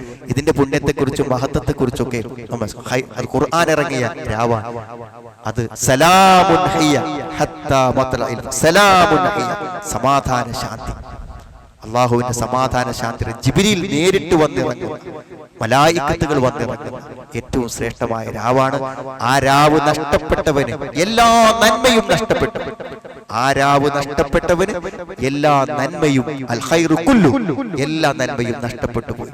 അതുകൊണ്ട് സുഹൃത്തുക്കളെ, ഇനിയുള്ള ദിനങ്ങൾ വളരെ പ്രധാനമാണ്. ചെറിയ അധ്വാനം കൊണ്ട് വലിയ നേട്ടങ്ങളാണ് നമുക്ക് ലഭിക്കാൻ പോകുന്നത്. അതുകൊണ്ട് നമ്മുടെ പുതിയ പള്ളിയിൽ നിങ്ങൾ ഉണ്ടാവണം. എല്ലാ 10 ദിവസമൊന്നും എത്തിക്കാഫ് പറ്റിയില്ലെങ്കിൽ ഒരു മഗ്‌രിബിക്കൊക്കെ വന്ന് സുബൈ വരെ പറ്റുമെങ്കിൽ ഇരിക്കുക.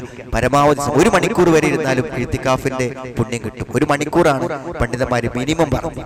ഒരു രാത്രി ഇരിക്കാം, 2 ദിവസം ഇരിക്കാം, അവസാനത്തെ 4 ദിവസം ഇരിക്കാം, 10 ദിവസം ഇരിക്കാം. എത്തിക്കാഫ് എന്ന് ഒന്നുമില്ല. ആ കാര്യത്തിൽ ദുനിയാവിലെ കാര്യങ്ങളൊക്കെ ഒന്ന് മാറ്റിവെക്കുക. വല്ല ബാത്റൂമിലൊക്കെ പോകാണ്ടെങ്കിൽ പുറത്തൊക്കെ നമുക്ക് പോകാം. ഭക്ഷണം കൊടുക്കുന്നതിന് ആളില്ലെങ്കിൽ ഭക്ഷണം കഴിക്കാനും പോകാം. ബാക്കി സമയത്ത് ഖുർആൻ പാരായണം ചെയ്യുക, അദ്കാറുകൾ, ദിക്റുകൾ, അതേപോലെ തന്നെ മനസ്സറിഞ്ഞ് അള്ളാഹുവോട് പ്രാർത്ഥിച്ച് ഒക്കെ സമയം ചെലവഴിക്കാൻ വേണ്ടി ശ്രമിക്കാം. സമയം നോമ്പ് തുറക്കാനായി തുടങ്ങിയിരിക്കുന്നു. സുഹൃത്തുക്കളെ, കൂടുതൽ അറിവ് പകരാനും അറിവ് പഠിക്കാനും ദീനിനെ കുറിച്ച് മനസ്സിലാക്കാനും പുതിയ പുതിയ നന്മകൾ വർദ്ധിപ്പിക്കാനും ഉള്ള അവസരങ്ങളായി നമ്മൾ പള്ളിയെ ഉപയോഗിക്കണം. നിങ്ങൾ എപ്പോഴും ഇവിടെ വേണം. ഇവിടെ എന്ത് ക്ലാസ്സും എന്ത് പരിപാടി ഉണ്ടാകും, ഇത് നടന്നു പോകുന്നതിലെല്ലാം നിങ്ങളുടെ സംഭാവനകൾ വേണം. ഇതിലൊക്കെ നിങ്ങളുടെ അഭിപ്രായങ്ങൾ വേണം. ഇതിനുവേണ്ടി നിങ്ങൾ പ്രാർത്ഥിക്കണം. ഇതിലേക്ക് നിങ്ങൾ ആളുകളെ വിളിക്കണം. ഒരു ജുമാക്ക് ഒരുക്ക വന്നാൽ പിന്നെ അവൻ ഇവിടുത്തെ ആളാകും. കാരണം ആളുകളുടെ മനസ്സിലൊക്കെ നന്മയാണ്, നല്ലത് കിട്ടണം, നല്ലത് പഠിക്കണം. നമ്മൾ വിളിച്ചുകൊണ്ടിരിക്കുക, ക്ഷണിച്ചുകൊണ്ടിരിക്കുക, ആളുകൾക്ക് ഇതിന്റെ സന്ദേശങ്ങൾ എത്തിച്ചുകൊണ്ടിരിക്കുക. അതാണ് എനിക്കോട് പറയാനുള്ളത്. ഞാൻ ദീർഘിച്ച് പറയുന്നില്ല. അല്ലാഹു ദീൻ കൂടുതൽ മനസ്സിലാക്കാനും അറിയാനും അതനുസരിച്ച് ജീവിക്കുവാൻ, മരണം വരെ ഈമാനോടുകൂടെ നിലനിൽക്കുവാൻ അല്ലാഹു നമുക്ക് എല്ലാവർക്കും തൗഫീഖ് പ്രദാനം ചെയ്യുമാറാവട്ടെ. നമ്മൾ വന്നുപോയ തെറ്റുകളെ അല്ലാഹു നമുക്ക് പുറത്തു മാപ്പാക്കി തരുമാറാവട്ടെ. റബ്ബന ആതിന ഫിദ്ദുനിയ ഹസന വഫിൽ ആഖിറതി ഹസന വഖിന അദാബന്നാർ വൽഹംദുലില്ലാഹി റബ്ബിൽ ആലമീൻ. അല്ലാഹുമ്മ സ്വല്ലി അലാ. അസ്സലാമു അലൈക്കും വറഹ്മത്തുള്ളാഹി. നമുക്ക് നല്ല ഒരു ദീനിപരമായ നല്ലൊരു ക്ലാസ് എടുത്തു തന്ന നമ്മുടെ ഹാരിസ് ബിൻ സലീം മൗലവിക്ക് നമുക്ക് സദസ്സ് കേട്ട നമുക്ക് അല്ലാഹു സുബ്ഹാനഹു വ തആല തക്കതായ പ്രതിഫലം അല്ലാഹു നൽകട്ടെ എന്ന് ആത്മാർത്ഥമായി പ്രാർത്ഥിക്കുന്നു. ഹാരിസ് മൗലവി നമ്മുടെ ഈ പള്ളിക്ക് ഏകദേശം 14 വർഷം മുമ്പ് സ്ഥലം വാങ്ങുന്ന അന്ന് മുതൽ നമുക്ക് വേണ്ട എല്ലാ ഉപദേശ നിർദ്ദേശങ്ങളും തന്ന് നമുക്കൊരു 10 രൂപ കിട്ടേണ്ട ആളുകളെ നമുക്ക് പറഞ്ഞു തന്ന് അങ്ങനെ നമ്മൾ 10 രൂപ മുതൽ 5000 രൂപ വരെ അങ്ങനെ പിരിച്ചെടുത്ത് അന്ന് 2009 40 ലക്ഷം രൂപ കൊടുത്തു വാങ്ങിയ സ്ഥലമാണിത്. അന്നുണ്ടാക്കിയ ഷെഡാണത്. ആ ഷെഡിൽ അന്ന് മുതൽ ഇന്ന് വരെ നമ്മളെ കാര്യങ്ങളും കർമ്മങ്ങളും ഒക്കെ ചെയ്തു പോകുന്നു. അങ്ങനെ നമുക്ക് ചെറിയ പ്രശ്നങ്ങൾ കൊണ്ട് നമ്മൾ നീണ്ടുപോയി. നമുക്കിപ്പോൾ ഈ വലിയ സ്ഥാപനം ഉണ്ടാവാനും അതിൽ നല്ല നിലക്ക് ഇടപെടാനും അതിനുവേണ്ടി നമുക്ക് എല്ലാ സഹായങ്ങളും ചെയ്തു തന്നു. ഒരു വലിയ ഫണ്ട് നമ്മുടെ ഈ പള്ളിക്ക് വേണ്ടി വാങ്ങിത്തരാനും ഹാരിസ് മൗലവിയാണ് വളരെയധികം പരിശ്രമിച്ചിട്ടുള്ളത്. അദ്ദേഹം എല്ലാത്തിനും നമുക്കും അദ്ദേഹത്തിനും അല്ലാഹു തക്ക പ്രതിഫലം നൽകട്ടെ എന്ന് പ്രാർത്ഥിച്ചുകൊണ്ട് ഈ യോഗം അവസാനിപ്പിക്കാൻ വേണ്ടി നമ്മുടെ മുക്താർ മാഷിനെ ആദരപൂർവ്വം ക്ഷണിക്കുന്നു. അദ്ദേഹം നന്ദിയോടുകൂടി അവസാനിപ്പിക്കും. അസ്സലാമു അലൈക്കും. ഒരുപാട് സംസാരിച്ച് നിങ്ങളാരെയും ബോറടിപ്പിക്കുന്നില്ല. നോമ്പ് തുറക്കാനായി പരിപാടിയിൽ പങ്കെടുത്ത എല്ലാവർക്കും നന്ദി രേഖപ്പെടുത്തിക്കൊണ്ട്